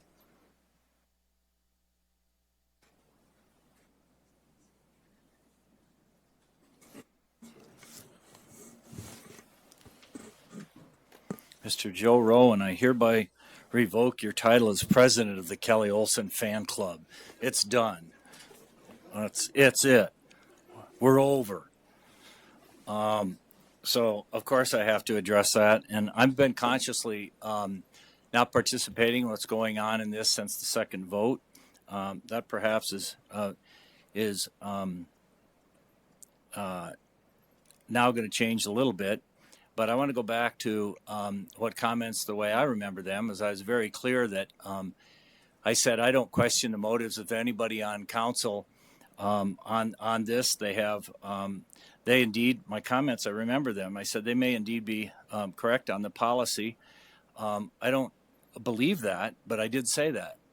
And I said it because I don't have a tunnel to the truth. I don't know if my position on the land use code is correct. I do think, and I'll talk to that in a minute, how I believe the process was flawed, but I don't question, don't question, and have defended this council of the 5 people that voted for it, that they have no political or personal things to gain in this whatsoever. And I've made it clear on the street and in the phone calls I've got, and the same has happened in questioning and impugning some of the leaders of the petition movement. They have nothing more to gain than, and they've been attacked, in my opinion, actually more so, but they don't have anything to gain politically or personally either. So there's no place for that. I've never seen I can't imagine a cleaner local government that I've watched for the last 49 years, 50 next year in Fort Collins. It doesn't mean we're perfect. But the council up here, regardless of your position, has absolutely no personal or political things to gain. In fact, I could argue people have things to lose by taking certain positions. So I hope we put that to bed. When I do use the word corrupt, I use small c corrupt, and it's not referring to council, and it's not referring to individual staff members. I do believe the process was incredibly flawed, and that we got to this in a massive fail. And I said that. And so this is what happens when you poke the bear. I wasn't going to have anything to say on this until the petition thing had run its course. But here we go. That I'm absolutely convinced that 99% of the residents did not know about what was in that code until it was passed. And I kind of done the math on that, and I think it was a small number of people that knew that. I also think it's going to be impossible, almost impossible, for the people to gather enough signatures, and that's not to discourage you. It's actually maybe to encourage you. But having done petitions, it's 60 days. I've done 60 days initiatives, and this is 20 days, and that's tough. But my main comment will be that this isn't going to go away whether there's enough petition signatures gathered or not. I have never seen more people from a wider political viewpoint angry over anything their local government has done than this land use code. So even if enough signatures are not gathered, we have a lot of work to do to repair, I believe, both the land code and the development code and the credibility of the city organization, and it doesn't all just rest with the council. For step one, the city organization has to stop creating working groups made up of 90% economically vested interests. It's like working on air quality regulations and bringing the polluters in to develop the regulations. That's the first step. That is corrupt with a small c, and we have to stop that, and we should stop it immediately in all of our working groups, and that's who we historically have put together. There's some other things too. This whole idea that increased density equals increased affordability is just bogus. There's no data to suggest that at all. I'd also argue that most people, which this will encourage more growth, NIMBYs have done far more good than bad. Most people in this town don't want more growth, and they don't want a 50% increase in density, and that doesn't make them bad people. So also, we should also, as much as possible, stop attacking one another, because I think we have work to do whether the petitions are successful or not. So I guess that's about what I've got to say, other than the fact that this whole idea that increased density is going to increase affordability. It didn't work in San Francisco. It hasn't worked in Singapore. It hasn't worked anywhere else.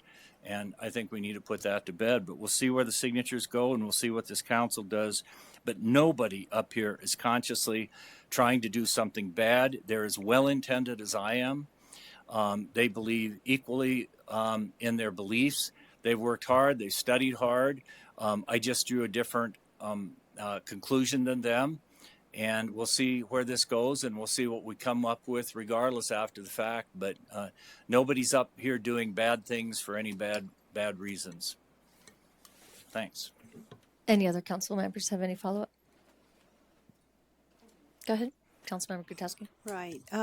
When Jen came up and talked about her the situation, homeless situation near her neighborhood in Greenbrier. I'm wondering if there's anybody on staff comfortable to enough to perhaps provide some sort of an update so that she walks away with a couple of answers to her concerns.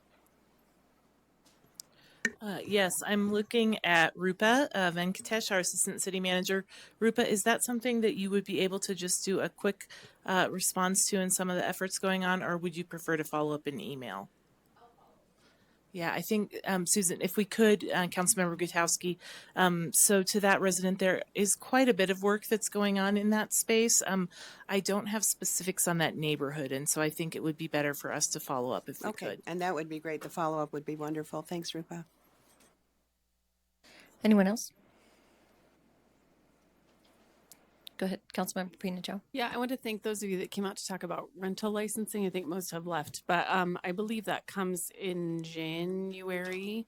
And so keep the comments coming on that one. I know I've met with a few folks on that as well. And then I did want to say, I think, Chad, it is correct that we do now have a Connections citizen group. Is that correct? Do you want to speak to that real quick?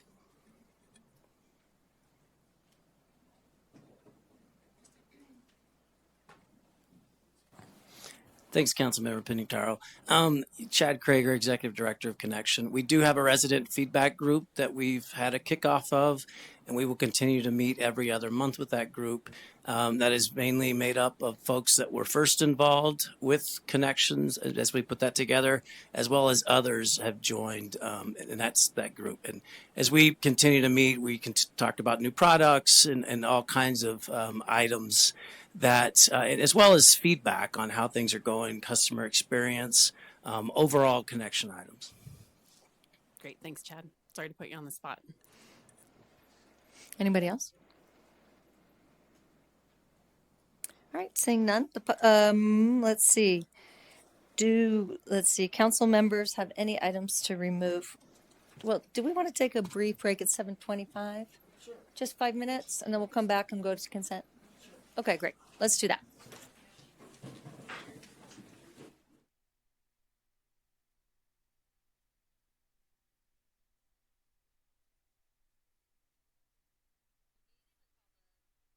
Meeting back to order.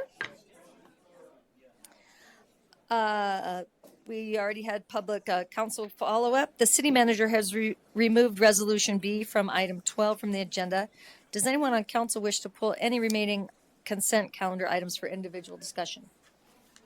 Councilmember Olson. Thank you, Mayor. I'd like to pull item number 8 and item number 10, please. Okay, do you want to just give us a one sentence why? Yes, on item number 8, and I'll listen to what council has to say, but I'm not comfortable in allowing voting in quasi-judicial hearings. I understand remote participation from citizens and all of that, but I'd just like us to talk about that a little bit when it's not a declared emergency like we did before. And on number 10, there's some, and this is where Brother Fredo from The Godfather comes in. It's probably me not understanding something in item number 10 relating to water conservation that I just like some quick clarity on from staff. Okay, great. So is there a motion to approve items on the consent calendar minus any items that were pulled by manager, council member, or Yes, I move to adopt the consent calendar items 1 through 13 minus 12B, 8, and 10. Do I hear a second? Second. Great.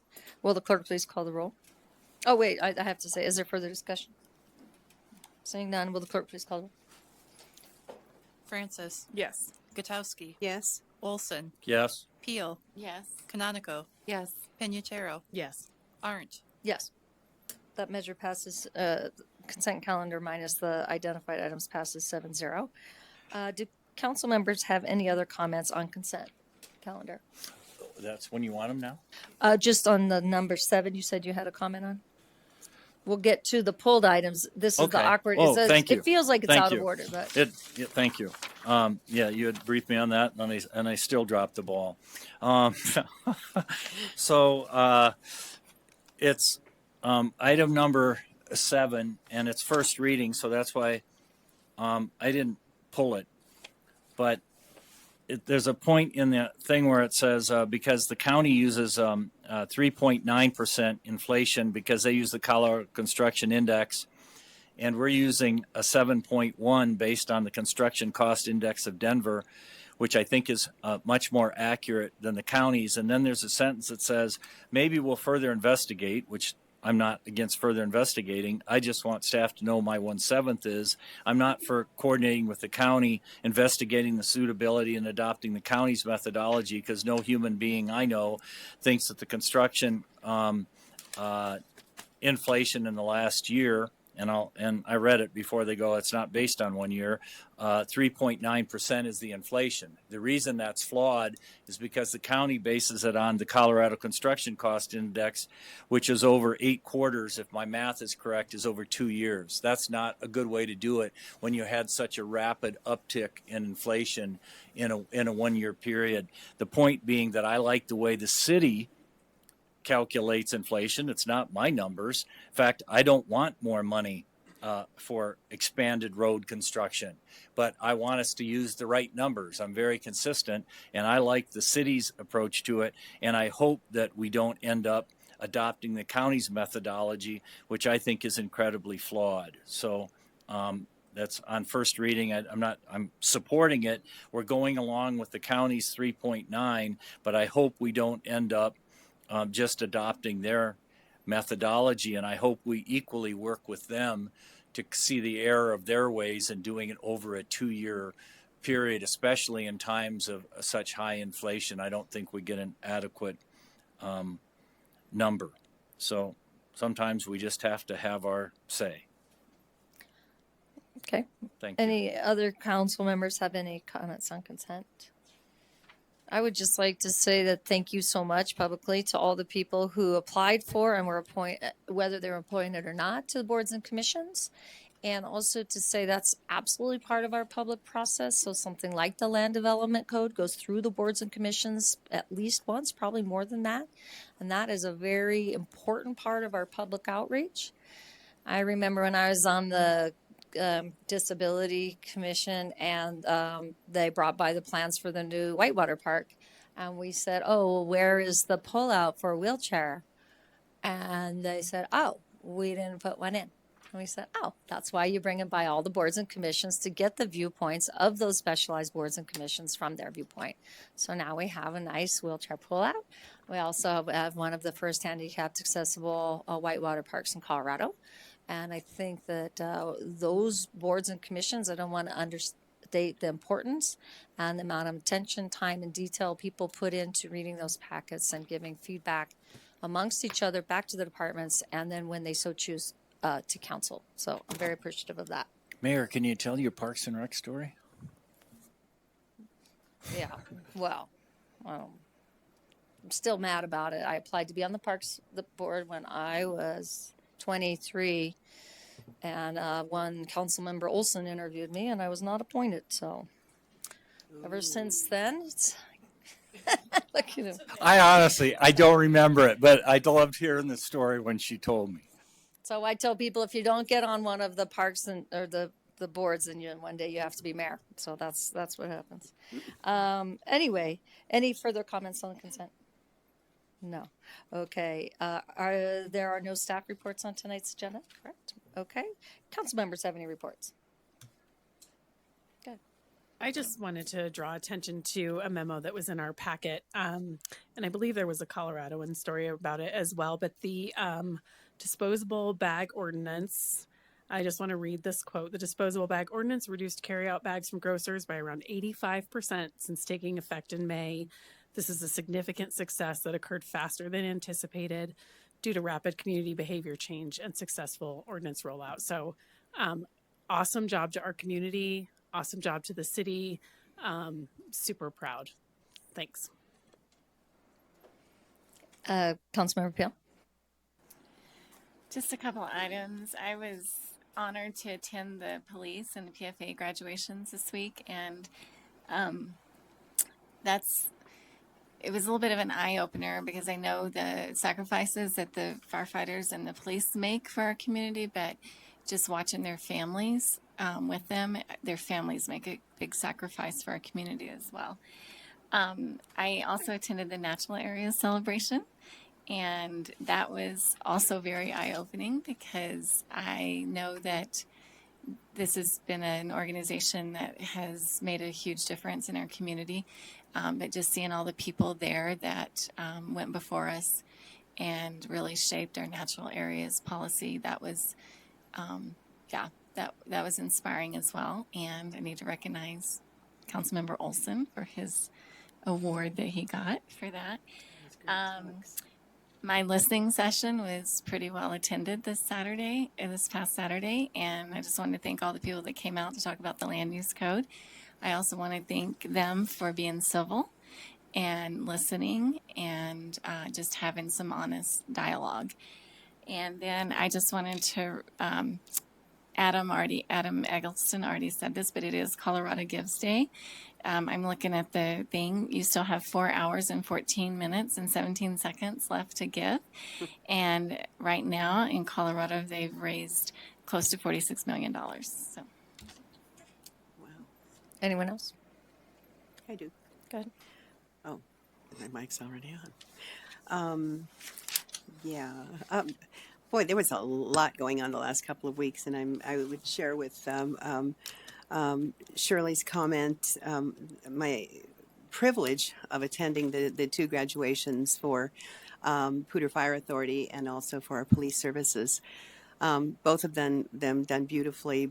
Both of them preparing their candidates so well, loving seeing the families there, especially when they have to pin that badge on, and everybody has their own style. And when they finish, they all go like that, and they tap that badge on there, make sure that it stays.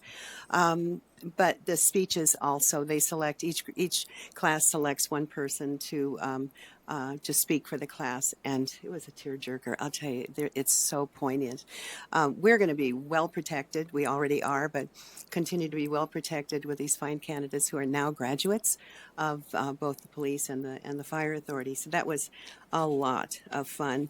As usual, each month I attend the Behavioral Health Policy Council meeting, and we're still on schedule to open the facility in August, probably move in by September of 2023. So it's coming up, and it's going to be very, very exciting. I was also delighted to hear, as has not been the case always, that both Thompson School District and PSD are a lot more willing now to come to the table and ask for community help and invite the community in so that they can collaborate together and utilize their resources to meet the mental health needs of their students. A couple of fun parties. And that was on Sunday, the Alianza Norco had their 5-year celebration at the Rio. And there was lots of food, lots of dancing, and lots of singing, some drinking, and just a lot of celebration for the work that Alianza Norco has done the last 5 years, along with their partner Isaac, and any number of agencies who are all working for the benefit of our immigrant residents. And also a chance to show their appreciation for the legal aid funding that was allocated through our city budget. So a lot of fun. And then yesterday, and Councilwoman Peel was there with me as well, we were at the North Fort Collins Business Association Christmas party. This party rocks. It is so much fun because what it is it's a celebration of the coats and the boots that are passed out by the North Fort Collins Business Association. A shout out to Don Butler and Ron Lotzenheiser for 16 years of providing thousands of coats and boots to elementary schools across the district. Just tireless work. So one of the things that happens, and it's a tradition, is that each of the schools, and they give to all of the schools, but the principals come, and they come bearing gifts. and so they share their gift, and then somebody in the audience or those in attendance get to have that gift. And our city manager, Kelly DiMartino, was presented with the Harris Bilingual gift, and they were all sorts of gifts. They were absolutely wonderful. But Harris Bilingual gave Kelly this little collage of pictures and so forth. And it's really an honor to receive one of these gifts because it's just a lot of fun to have them do it. And so I'm sure that she will find a prominent place somewhere within the city to display it. But great organization doing wonderful things for our kids.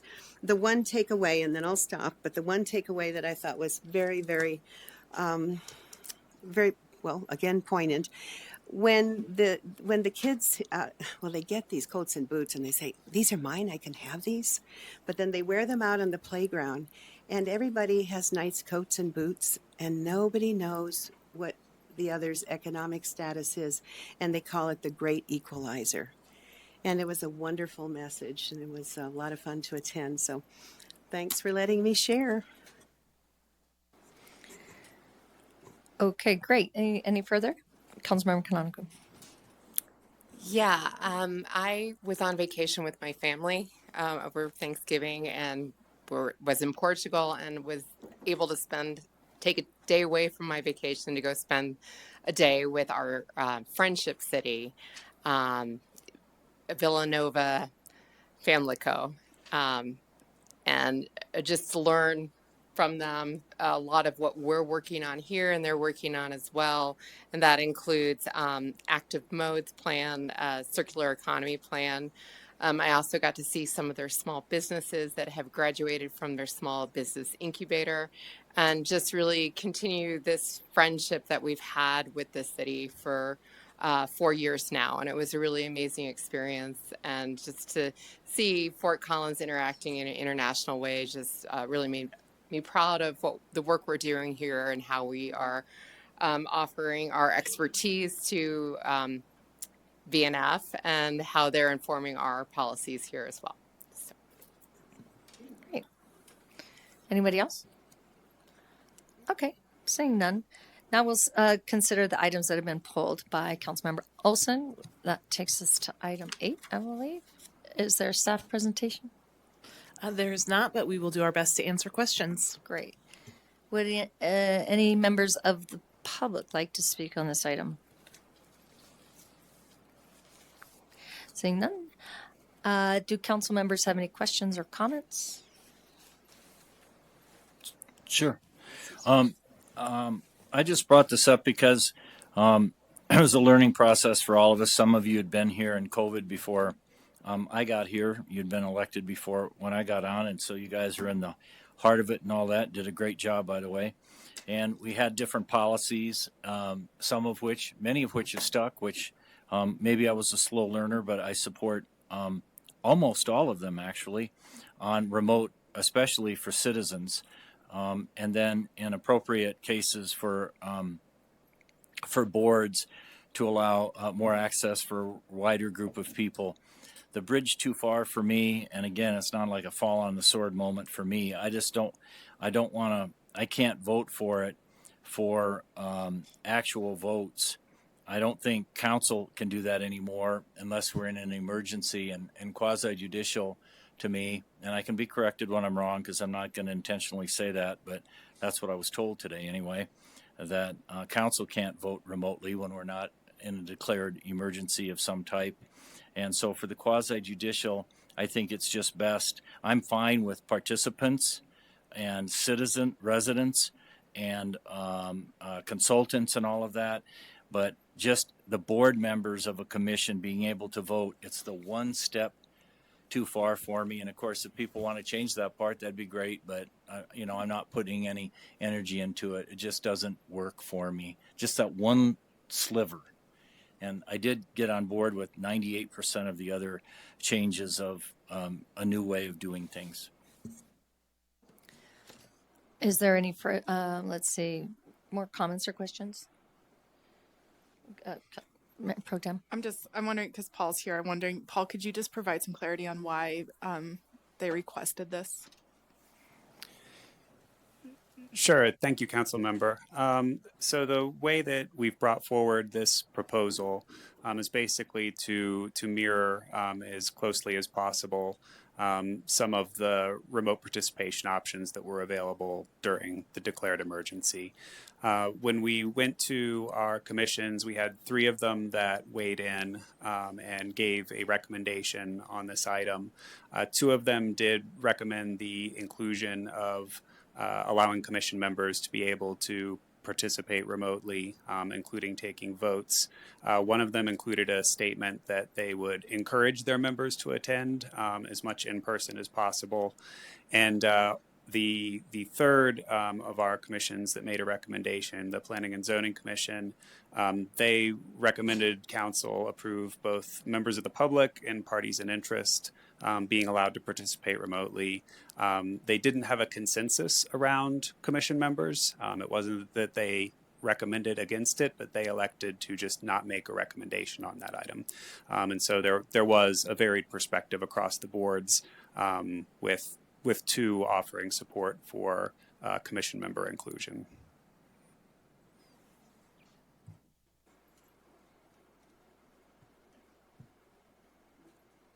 I know. But I think it's a good discussion, and thank you, Councilmember Olson, for bringing it up, because the quasi judicial is a certain higher level of sort of not responsibility, but participation requirements, I think. Yeah, go ahead. And so your request is that for quasi-judicial voting, that not be allowed? Correct. That's the only sliver.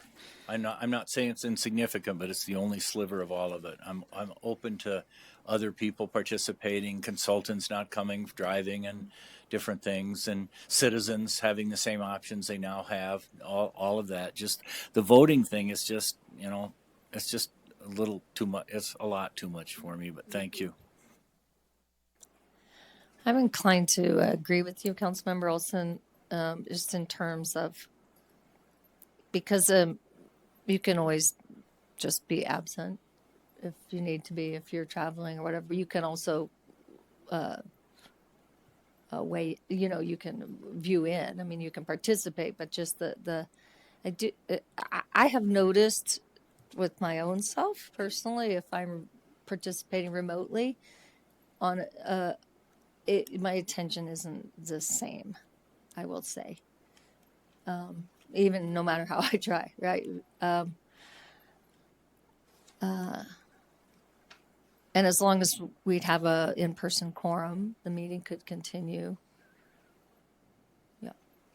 Councilmember Pinheiro. Yeah, I think thanks for bringing this up, because it is a good point, and in looking at it and how we do it as council, I think that you're onto something there. Like, participation's fine, but voting, no. And maybe this is something that's like put on the list of things we talk about in the boards and commissions ad hoc committee, and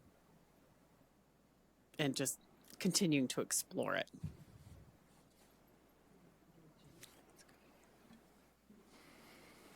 Yeah, Councilmember Olson. Yeah, thanks everybody for listening. And then I'm a little rusty because I leave that to other folks up here that are better at it than me. But how do we just dispose with this tonight then for later consideration and discussion? You have 2 options. You can either keep this ordinance alive and postpone it to a later date, that we could bring it back for first reading at that point. Or you can postpone this indefinitely and we can start over when it's ready to come forward again. I would make a motion for council's consideration to postpone this item indefinitely, which doesn't mean that we won't have further discussions.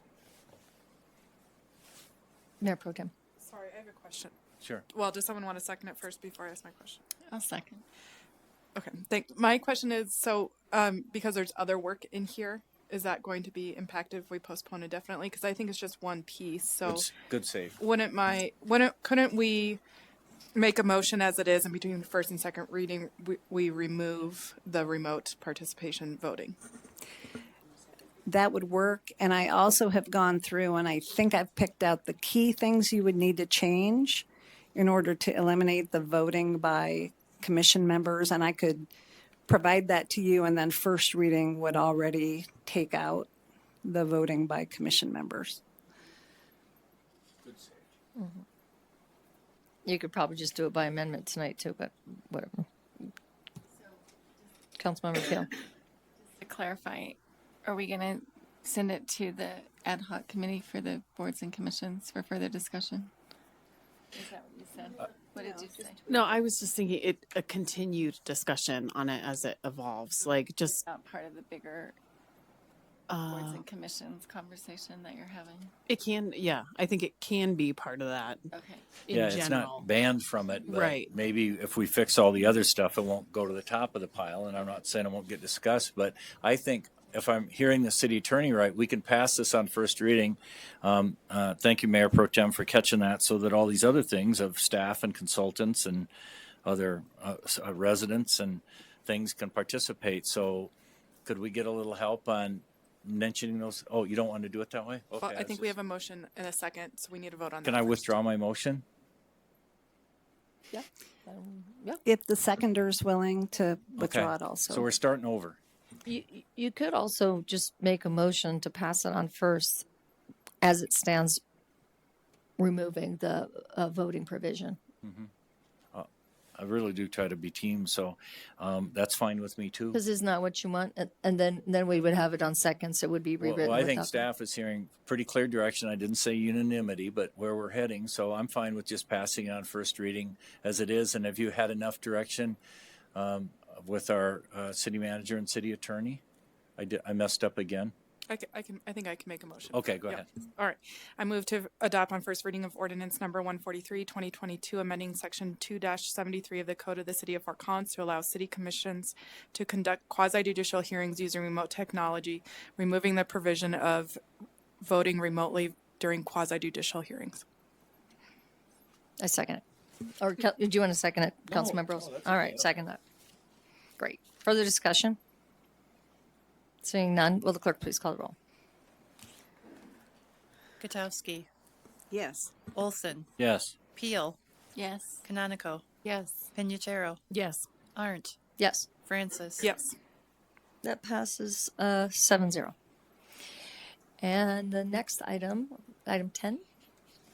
Is there a staff presentation for this item? No. There's not. Would any members of the public like to speak on item 10 on the consent calendar? Seeing none, do members of the council, no, that's not right. That would be crazy. Why is that on there? Have any comments or questions? Yeah, this one's even much faster, and I meant to get this clarified today the way I usually do. No, it's just a question, but I didn't get to it. And kind of it's on, I know people work on different things electronically and stuff, but there's in a paragraph on page 165 that talks about the AMP, and it says, the AMP waiver allows customers to utilize the water that otherwise be spent, blah, blah, blah, blah, blah. It's an incentive. Let's see. Somewhere in here it says, oh yeah, up above it says, while this approach reduces the likelihood of excess water use in the future, it does not save water.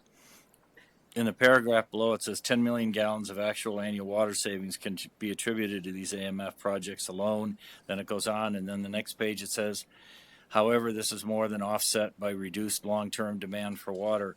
My question is this, because I think I am having, for the old school movie quote buffs, a brother and son Fredo moment, that it says that it's in the movie person out there, for your benefit. So it says it doesn't have impact on water, reducing water, and yet there's like, I just read 2 of the 4 places where it says it does reduce water. So I must be missing something. So I just need a little help.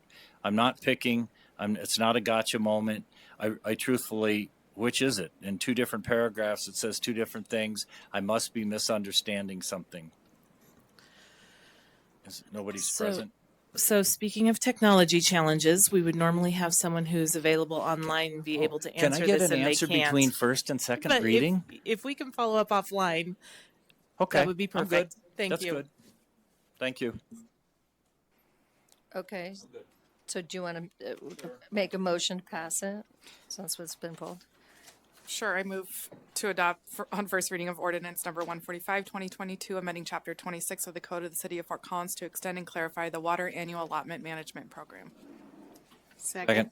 Oh, go ahead. No, it's yours. It's been moved by Pro Tem and seconded by Councilmember Olson. Any further questions? Seeing none, will the clerk please call the roll? Olson, Yes. Peel, Yes. Canonico, Yes.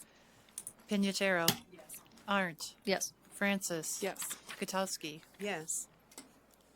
That motion passes 7-0. Brings us to the end of the consent item. I move us on to consideration of items planned for discussion. Number 14. Do council members, any members of council wish to make a motion to go into executive session at this time? No. Would any members of the public like to speak? There's not a motion. Okay, so item 14, I think we will move on to 15. Is there a staff presentation for this item? No. Would any members of the public like to speak on this item? No.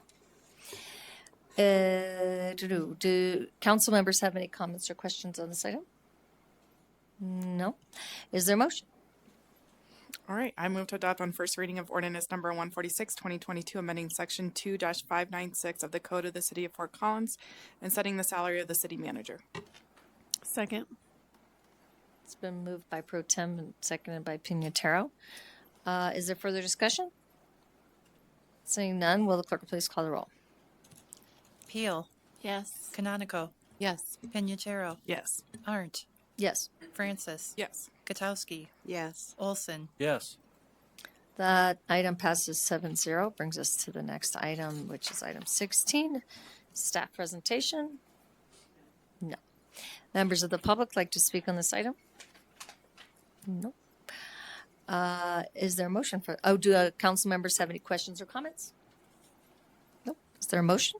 Yes, I move to adopt on first reading of ordinance number 147, 2022, amending section 2-606 of the Code of the City of Fort Collins and setting the salary of the chief judge. Second. That was seconded by Canonico. Is there further discussion? Seeing none, will the clerk please call the roll? Canonico, Yes. Pinachero. Yes. Arndt, Yes. Francis. Yes. Gutowski. Yes. Olson. Yes. Peel. Yes.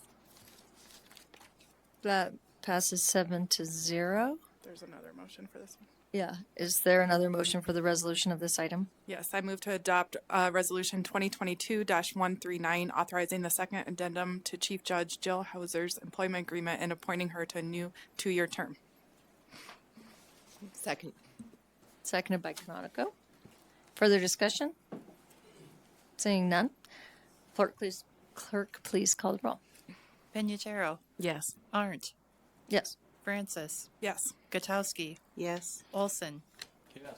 Peel. Yes. Canonico. Yes. Motion passes 7-0. Item 17 is their staff presentation. Members of the public like to speak? Seeing none. Council members have comments or questions? Seeing none. Is there a motion for this item? I move to adopt on first reading of ordinance number 148, 2022, amending section 2-581 of the Code of the City of Fort Collins and setting the salary of the city attorney. Second. Seconded by Pinataro. Is there a further discussion? Seeing none, will the clerk please call the roll? Arndt, Yes. Francis. Yes. Gutowski. Yes. Olson. Yes. Peel. Yes. Canonico. Yes. Pinachero. Yes. Motion passes 7-0. Brings us to item 18. First reading of the ordinance adopting active modes plan. Is there staff presentation for this item? We do have a staff presentation for this item, and I will ask the team to come on down. We have two members with us this evening, Karen Champagne, who's our Planning Development and Transportation Director, as well as Courtney Gary, who is our Active Modes Manager. And so, Karen, I believe you are going to kick us off. Hi, good evening. Thank you so much for the time this evening. My name is Karen Champagne, Service Area Director for Planning, Development, and Transportation, and we're pleased to present this evening for first reading the Active Modes Plan. A couple things I want to highlight before I hand it off is, first and foremost, the work represented in the Active Mode Plan is a really strong reflection of existing adopted city policy, particularly related to City Plan, which is our land use and transportation plan. And I also want to pull in our Climate Future, which is also an important vision for our community over the next 20 years to reduce greenhouse gas emissions in particular and improve air quality. So this plan is just a continued reflection of those policies going forward.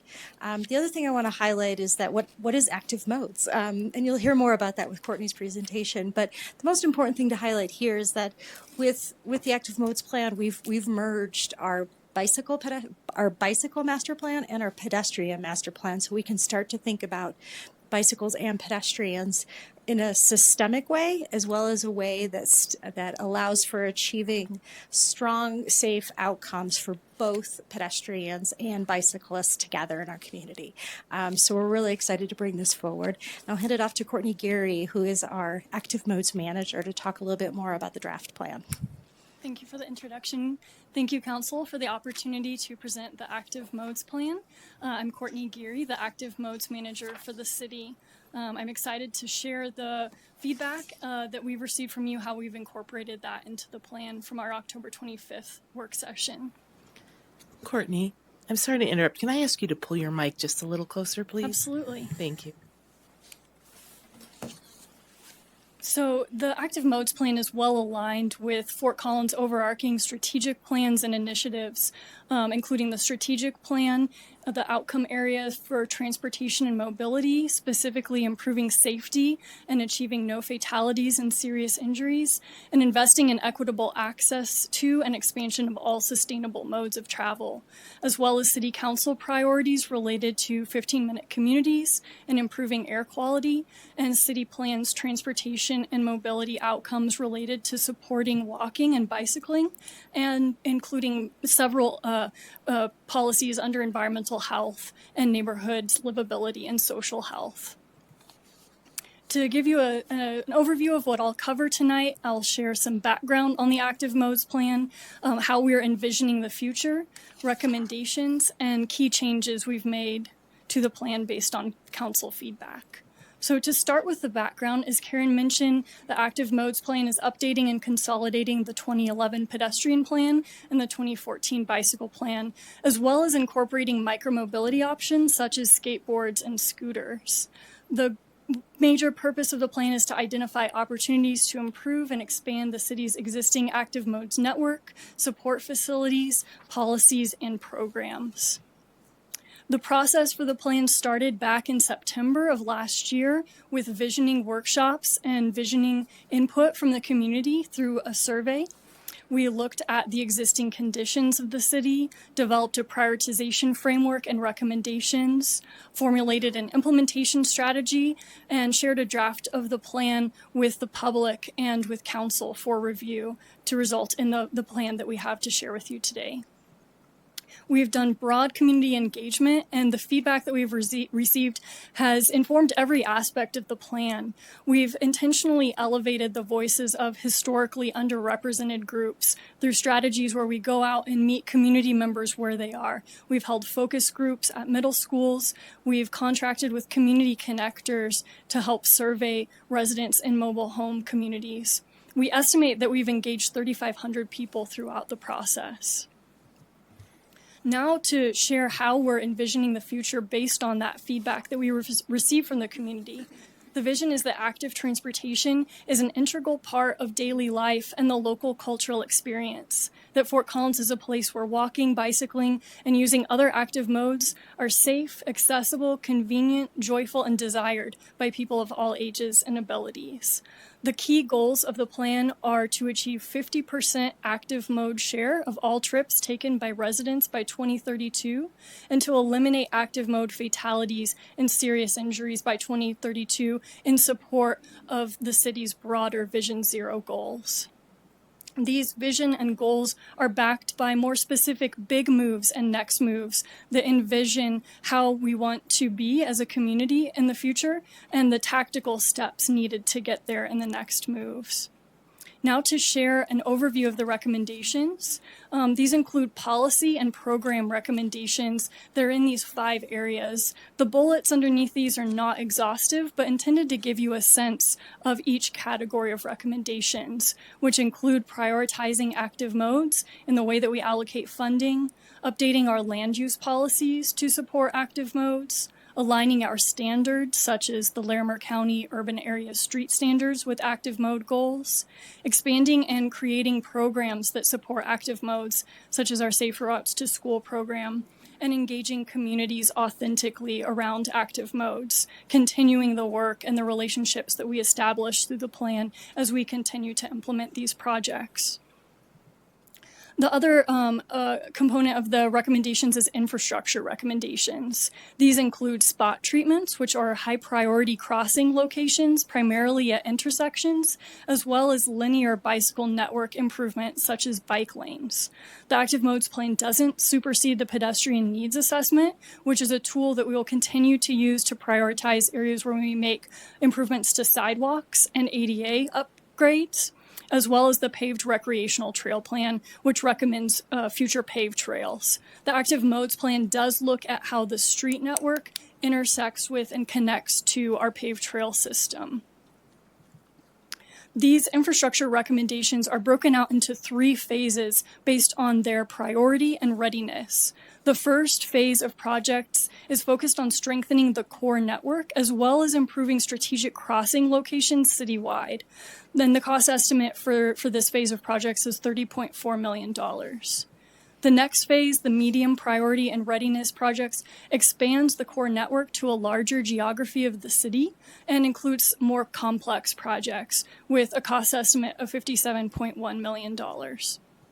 And the final phase is the low priority and readiness projects that is focused on completing the full build network and includes transformational projects to complete that city-wide network with a cost estimate of $71.2 million. The timing and implementation of these projects could vary based on our opportunities to coordinate with development, for example, or other grant priorities that we may see come down the line or other opportunities to coordinate with capital projects.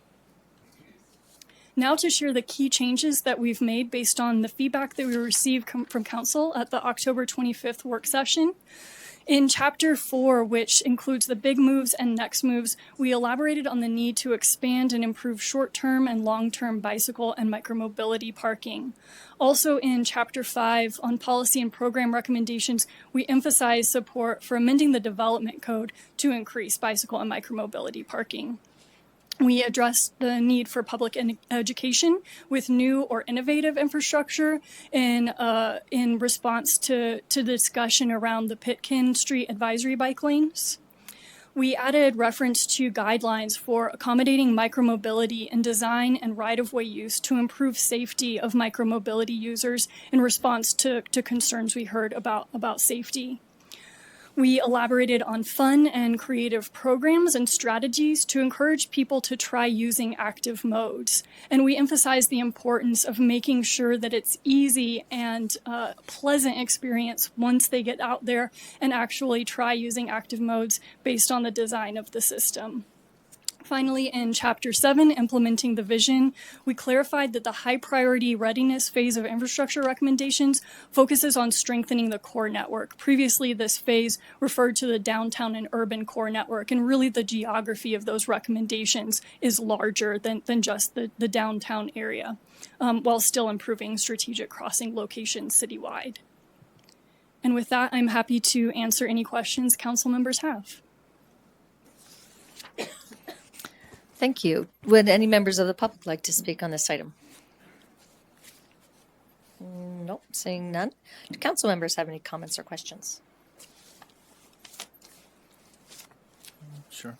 Go I ahead. wasn't jumping in. I didn't see anything. You're good. Okay. Councilmember Olson. Just a little Just a skittish little around skittish. that I was issue. gonna say. Just was waiting. I just had a question that I probably should know the answer to. And there are others at times up here that have had this discussion too. I'm for essentially everything in it and not going to object to the little things and not, so I'm supportive. But what about the ideas that some people still find it very uncomfortable to walk and some to run on our recreational trail system? What plans do we have? And I don't mean, we're going to have 17 rangers and people are going to go away in handcuffs. I mean for signage, for education, for whatever. And it's a small number, but it impacts everybody that are simply feeling the burn and going way too fast for children, older people, runners, walkers, etc. What's in here for that? And if not, why not? And if not, when? And those kinds of things. To me, I'm for all these things, but that's a thing that somehow has eluded us for the last 20 years or something. And if I'm completely off the mark, which I don't think I am, but feel free to share.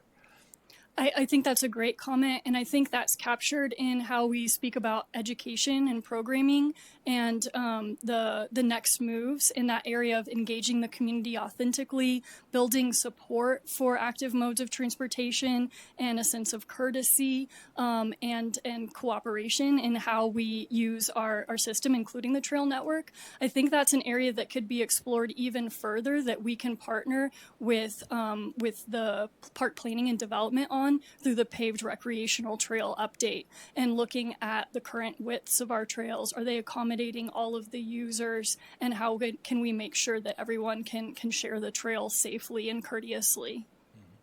And I know design's important, and some have said, and it has impacts cost-wise and otherwise of soft trails on the side or widen the hard trails. I know we're replacing the trails to a certain width, but you're talking about even expanding further. But that still doesn't necessarily address behavioral issues, which still are significant, even if it's a small percentage. Are we ever going to do, maybe we've done them and I don't get out enough. We all know that. And I'm not huge on, a new 1,000 signs, but I don't see any signs encouraging slowing down in appropriate places and view how far you can see ahead. I mean, do we have plans to improve that, or do we have the porridge just right? We do some work in that area currently. Our adult education and outreach staff does pop-ups along the trails, and we use data that we collect from our trail counts and from the e-bike studies, speed studies that we do to prioritize the locations that we do those, as well as feedback that we get from the public if we hear concerns about specific areas. We also coordinate with the Parks Department to install signage. Sometimes that's pop-up signage, sometimes that's more permanent signage to alert people to areas where they need to slow down, where we see higher volumes of traffic on the trails, and something that we can continue to partner with those departments and improve upon. Okay, there's 6 other council members up here, and we have 2 executive sessions possible. So could I get some follow-up? And it's not your fault, by the way.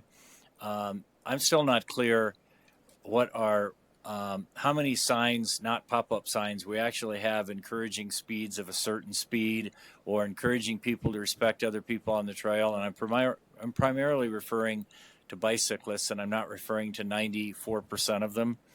I'm not clear at all if we have how many signs we have and why we don't have more. It's been the great mystery for a couple of decades now. So if I could get some follow-up information on that so as not to take any more time tonight, I'd like it kind of in detail of how many signs educating people about speed on bicycles. It could be on other actual devices now, so I'm dating myself yet again, but on being respectful, because it is a safety issue. It's not an aesthetic issue, it's a safety issue. So I'd sure like to get more information on that. Yeah, we'll take that as a follow-up item and specific to the off-street trails, correct? The recreation trails? Yeah, that's what I'm referring to. Okay, will do. Okay, thank you. Councilmember Canonico.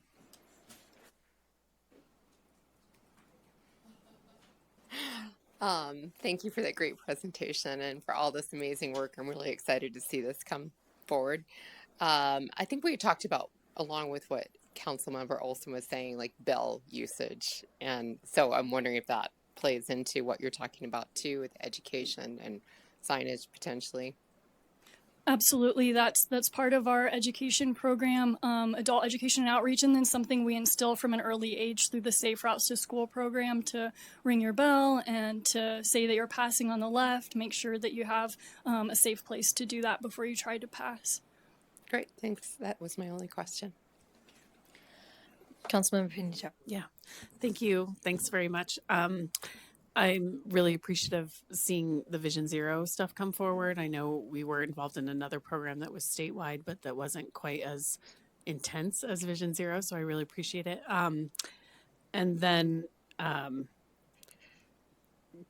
total nitpicky question, but this picture, I mean, that is a dismount zone usually, isn't it? That alleyway. This alleyway is not a dismount zone. There's several improved alleyways throughout downtown that cyclists are allowed to use.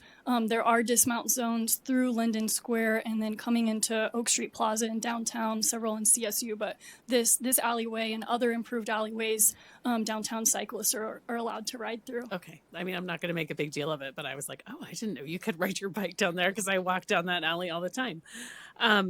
So no, mostly I just wanted to say thank you. And I appreciate Councilmember Olson's question as well. As I'm a new e-bike owner, and so that's been interesting to sort of navigate the paved trails a little bit. And turns out I prefer being on the road. And so thank you very much. I had some question about safety is the same thing with the, we all really mourned the loss of one of our residents with that horrible accident on the e-scooter. And I was wondering if there's some consideration to taking the geofence, and I don't know enough about that, but I think it's just in Old Town. I don't know. But if I could get some more information on the geofence and how we decided where to put it, and if we would consider extending it because of this, if we're really going to go for the zero, I think that keeping some control on the speeds, and that was on, Highway 14. So I don't think, unfortunately, that's going to be the last accident that we have that's like that. Yeah. And I understand there was some intoxication involved in those sorts of, or some, I don't want to go into it too much, but some things that are out of our control, but some things that are within our control, especially along the safety line. And as we get more congestion and more people, those things, and I just want to say, I love the way you use the word joyful in there. Just makes it very great. And, I appreciate all the work on this, and as I'm a very heavy trail user, running, biking, there are, sometimes you're running or walking. We went to Salt Lake and I went for a long run, and they had so many users that had to alternate. Sometimes they have a no bike day every other day, and I stopped and asked why, and they said there's just too many accidents, not just bike to runner or walker, but bike to bike. So those are hard discussions to have, I know, but I think the county came up with some, after a long period of discussion, on e-bike use on the non-paved trails. Anyway, those are just, I'm sure, things that you're already thinking about. But I wouldn't mind learning more about the geofence, and if we consider using that tool to regulate the speed on those. Thanks. I believe in the council memo on the SPIN program for the 1-year update, there should be more information, and we're happy to pull out the specific points as well and provide any more details. We do have several geofences around the city. There is the dismount geofence that's in Old Town Square. There are geofences along all the trails for e-scooters where e-scooters are not allowed to ride currently. And we have geofences on the CSU campus to enforce slow zones in the campus area. After the work session, we considered that feedback and looked at that particular incident. The e-scooter fatality that was on Highway 14 was a private e-scooter, so that was not a spin scooter that we wouldn't have been able to control that through the speed. I wasn't aware of that information. Thank you. Yeah. So that's also, something. And Okay. some of the challenges we've seen with the geofence is often it can slow users down through an intersection in a place where they need to get through quickly need to within a accelerate. light cycle. So that's why we lean more towards the infrastructure improvements and providing more protected infrastructure. The one incident we've seen related to a spin e-scooter was an e-scooter rider riding on the sidewalk against the flow of traffic and a driver not seeing them coming out of a driveway. So seeing if we could offer more protected infrastructure. I see. Okay, thank you so much for that. And do you mind if I ask one more question? So thanks for that follow-up. And oh gosh, now of course it just went right. How do I ride? I'll think of it in a minute. Yeah, go ahead. Yeah, thank you. I think it's a great plan, and thank you for all the work on this. I had one additional question about safety, but in a different vein, because I see that we have provide increased street lighting and evaluate safety. I guess my safety concern on trails is as a female runner, I don't run at night or at dusk or dawn, and particularly go under bridges. So are we thinking about that and addressing that in our plan of safety on trails and the built environment and those kind of issues?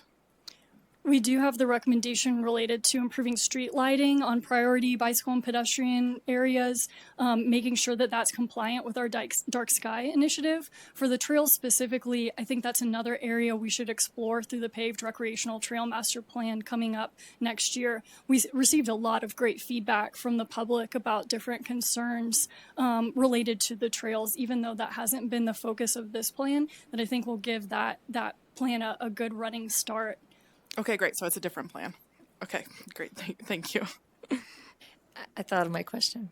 So the bike law that passed last year for, I guess we call it the Idaho Stop, I think everyone knows that I've just always had a concern about that. And I was just wondering, it's passed and it's a law now. So are we keeping data on that for intersections and accidents, if we're going to talk about safety and those sorts of things? Because some people say the data shows that it's safer, and I'm just curious how this is actually playing out in our town. And I really do hope it is safer.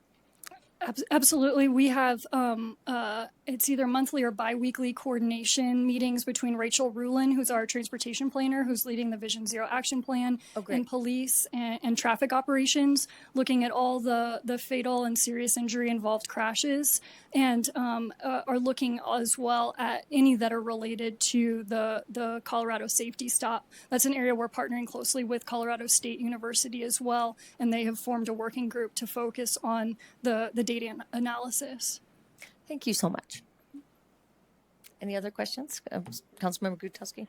Well, actually, a comment to begin with, Courtney. I wanted to hail back to when we had the Dia de los Muertos celebration at the Museo.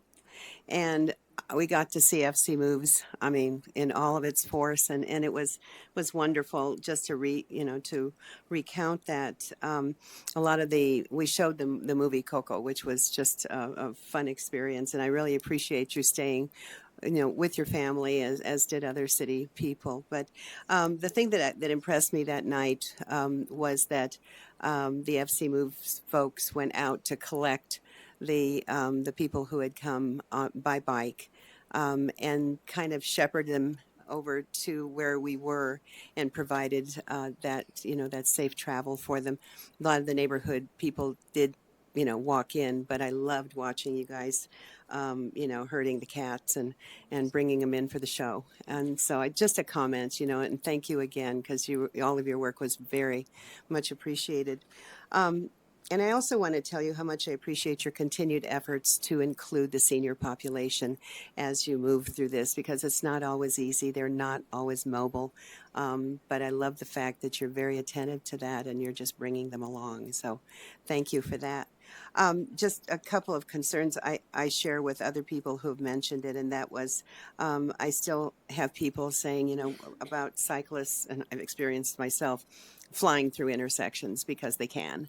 And I would suspect that there's going to be, I don't know, maybe education about protocol, or you're going to get killed if you keep doing that, or something like that. I don't know what your plans are. I think that's something we can instill at an early age through the Safe Routes to School program. In the Colorado Safety Stop law, children 15 and under are not allowed to practice safety stop unless they're with an adult.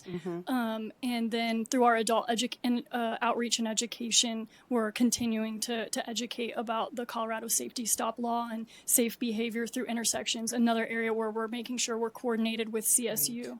Yeah, great, because I think that's going to be essential so that we have less fatalities or injuries. I think as drivers too, we know that if a bike hits us, it's probably our fault, even though it was theirs.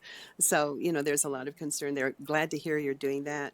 And then also I've heard concerns from people saying that the bikes are going way too fast on the paved trails, and I think we have already addressed that. And you're probably going to be doing more education on protocol, I would imagine. Yes. Yeah. Well, thank you for that. Wonderful work. I mean, I really appreciate everything that you've done and that you're going to continue to do. I think it's a great addition for our community. Thank you. Thanks, Mayor. Great job on the outreach and all that, and really pretty much dotted every I and crossed every T. And now this census dais can be intimidating. I'm going to look at the city manager. So, grabbing something from 6 months ago, the phrase of the month 6 months ago, two things can be true at the same time. Great work, and I'm not convinced we're even close to scratching the surface on the safety on the paved recreational trails, which has to be multi-pronged. It's not just education. There's a signage thing that I'm looking forward to seeing of why we seem to be allergic to signage along there. And there is an enforcement factor. And again, like anything, we don't have 200 police out tonight looking to enforce traffic laws. It's not perfect, but I want to see what the whole plan is, because it's only going to get worse or better, which is both. More people doing it, that's better. Safety issues getting worse. I'm not convinced we're even close on the paved trail, recreational trail aspects of getting the porridge right on education, signage, and enforcement. So one can be completely behind this plan, saying it's great work, which it is, and that part I think is sorely lacking, which isn't really a criticism. In a way, it's feedback but I don't think that should take 5 years to figure out how we do it better. And as always, if you have a response or not, I think you heard that up here. Yeah, I do. I think we've heard that from multiple council members, a desire to improve that. And so, as I think about sort of the scope of the follow-up memo, and we may need to have some additional conversation, whether that's in work session, depending on some of those strategies that we might want to implement. But we'll broaden the scope of that follow-up memo to focus not only on education, but on the broader safety component. Right. Signage enforcement component. Okay. And then the other thing is, I'm really glad Councilmember Pignataro brought up the bikes in the alley, because a few years ago, it's been about 15 years now, and the signs, the dismount zones, which I think are really important because they really changed the aspect, especially as we have more patios and everything. And there's kind of almost a self-enforcement, and people yell at people that aren't. And we did do some tickets in the beginning, but the original signs were about this size on the dismount signs, and council rebelled, and then we got the bigger signs. I'm only mentioning this. Why? Because it's an opportunity moment. They're worn off now. They're almost worn off, so it's time to, if we could just get that, instead of saving my time for an email, we might want to look at the signs for dismount zones. They're about shot down there. They're in need of replacement. It's just a little teeny weeny feedback on that. Thank you. Now you can read them from a satellite. That's really good. Let's go to Canonical then Peel. Yeah, on the safety issues with signage and those kind of things, I'd also like to explore what they do in the Netherlands. I believe that it's more based on the infrastructure itself and the safety of that they don't see that they need as much signage. And I would just like to have a discussion as to the two different points of view there, if we could bring that in as well. Thanks. Since we're talking about safety, I actually use the trails around my house a lot, and I have my phone, but half the time I don't have service.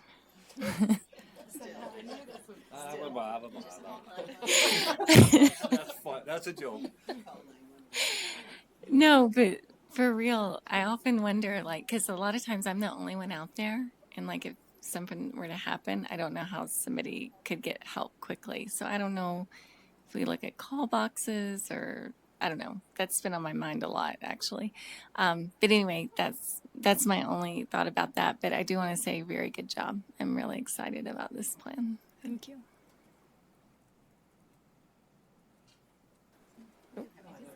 You want to say something else? Okay. Thing for Courtney. Did you get feedback from the Pitkin signage? Because I know their neighborhoods were in an uproar and so forth, but I haven't heard much more. So what did you find out about that? It's a unique configuration on that particular street. Second question is if you're thinking of doing that in other neighborhoods on other streets. We did get some feedback on the signage. We heard from some people who thought it was confusing and not helpful. We added the signage in response to the neighborhood meetings that we had. Originally, we were planning to just put that sign on sandwich boards, and we really heard from the neighborhood that you need ongoing and permanent communication about how to use that type of roadway, especially with the new population of CSU students coming in each year. So we'll evaluate it. We're doing video evaluation, speed studies, volume counts, surveys to continue to evaluate it. I heard a lot of feedback, both positive and negative, right before it went in and then immediately after, but I haven't heard as much feedback recently, but we will continue to evaluate it. Just wanted to add that I've used the street a lot since then, just purposely go down just so that I can practice using it. And it really isn't terrifying after the first time you go down because people actually do what they're supposed to do on that street. So that's why I was wondering if you had more positive feedback because I'm finding it pretty navigable now. That's great to hear. So we have a motion. Yeah. I would just say that I like that we tried a little pilot thing out and getting people and getting feedback instead of rolling a huge city thing out. So thank you for that.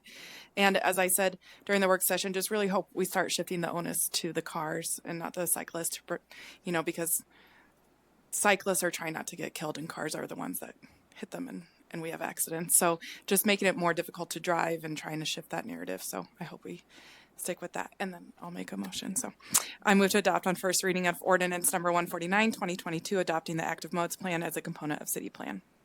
Second. Is moved and seconded by Canonico. Further discussion? I think I forgot to say fantastic job, so thank you very much. Will the clerk please call the roll?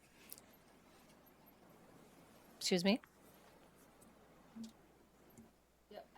I asked for public comment. Okay. Right away. Right when I was supposed to. All right. Francis. Yes. Gutowski. Yes. Olson. Yes. Peel. Yes. Canonico. Yes. Pinucero. Yes. Arndt. Yes, that passes 7-0. Well done. Brings us to other business. Yes, I have an I. Oh, go ahead, Julie. Councilmember. Maybe. Go ahead. Don't know yet. Could be. Go for it. Okay. Well, and I don't know if we mentioned this in reports, but the HRC annual awards were today, and it was amazing, as it is every year. I just wanted to hopefully get support from council. They sent us, it was part of our Thursday packet, a question to change some of the language in our municipal code to be more inclusive. I think that should be a relatively easy fix if we have enough nods, head nods, and okay. So, I mean, I think it's easy enough that it could possibly be brought to us just before the end of the year. Am I correct? And just to clarify, do you mean throughout the code? Just make sure that we're not using he or she, or Well, it looks like they did quite a bit of legwork themselves, and they called out in the memo the they want Chapter 13, Article 2. It just has it has a new protected class language to include race, color, religion, national origin, sex, sexual orientation, gender identity, gender expression, or marital status. Okay. So they lay it out pretty well in the memo. Yeah. I think. Sorry, I No, it's just fine. wanted to confirm that you were talking about that specific change as opposed to a code-wide review, because there may be language in the code that still needs to be updated that we've been catching as we work on sections of the code. Okay, yeah, I was going to ask. I thought that was ongoing work, so I was hope so. Thank you.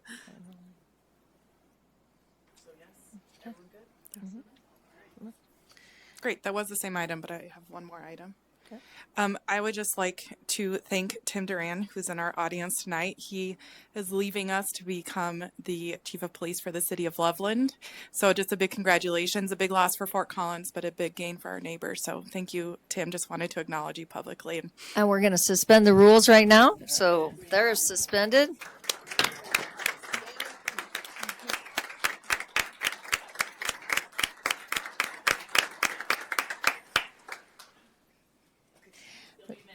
You will be missed here and appreciated in Loveland, and we will all benefit Northern Colorado from your leadership in Loveland. So appreciate it.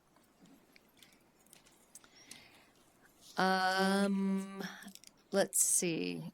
Would we like to consider a motion to go into executive session?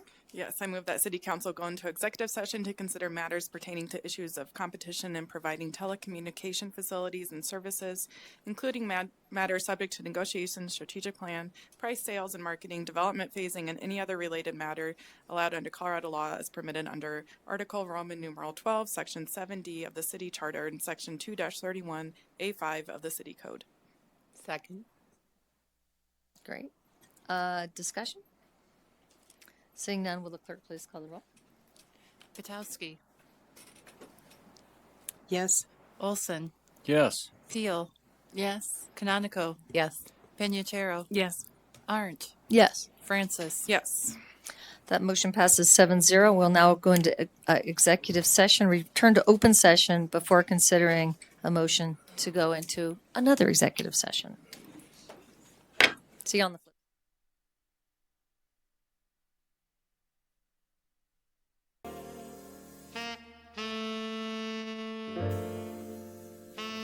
Council candidacy.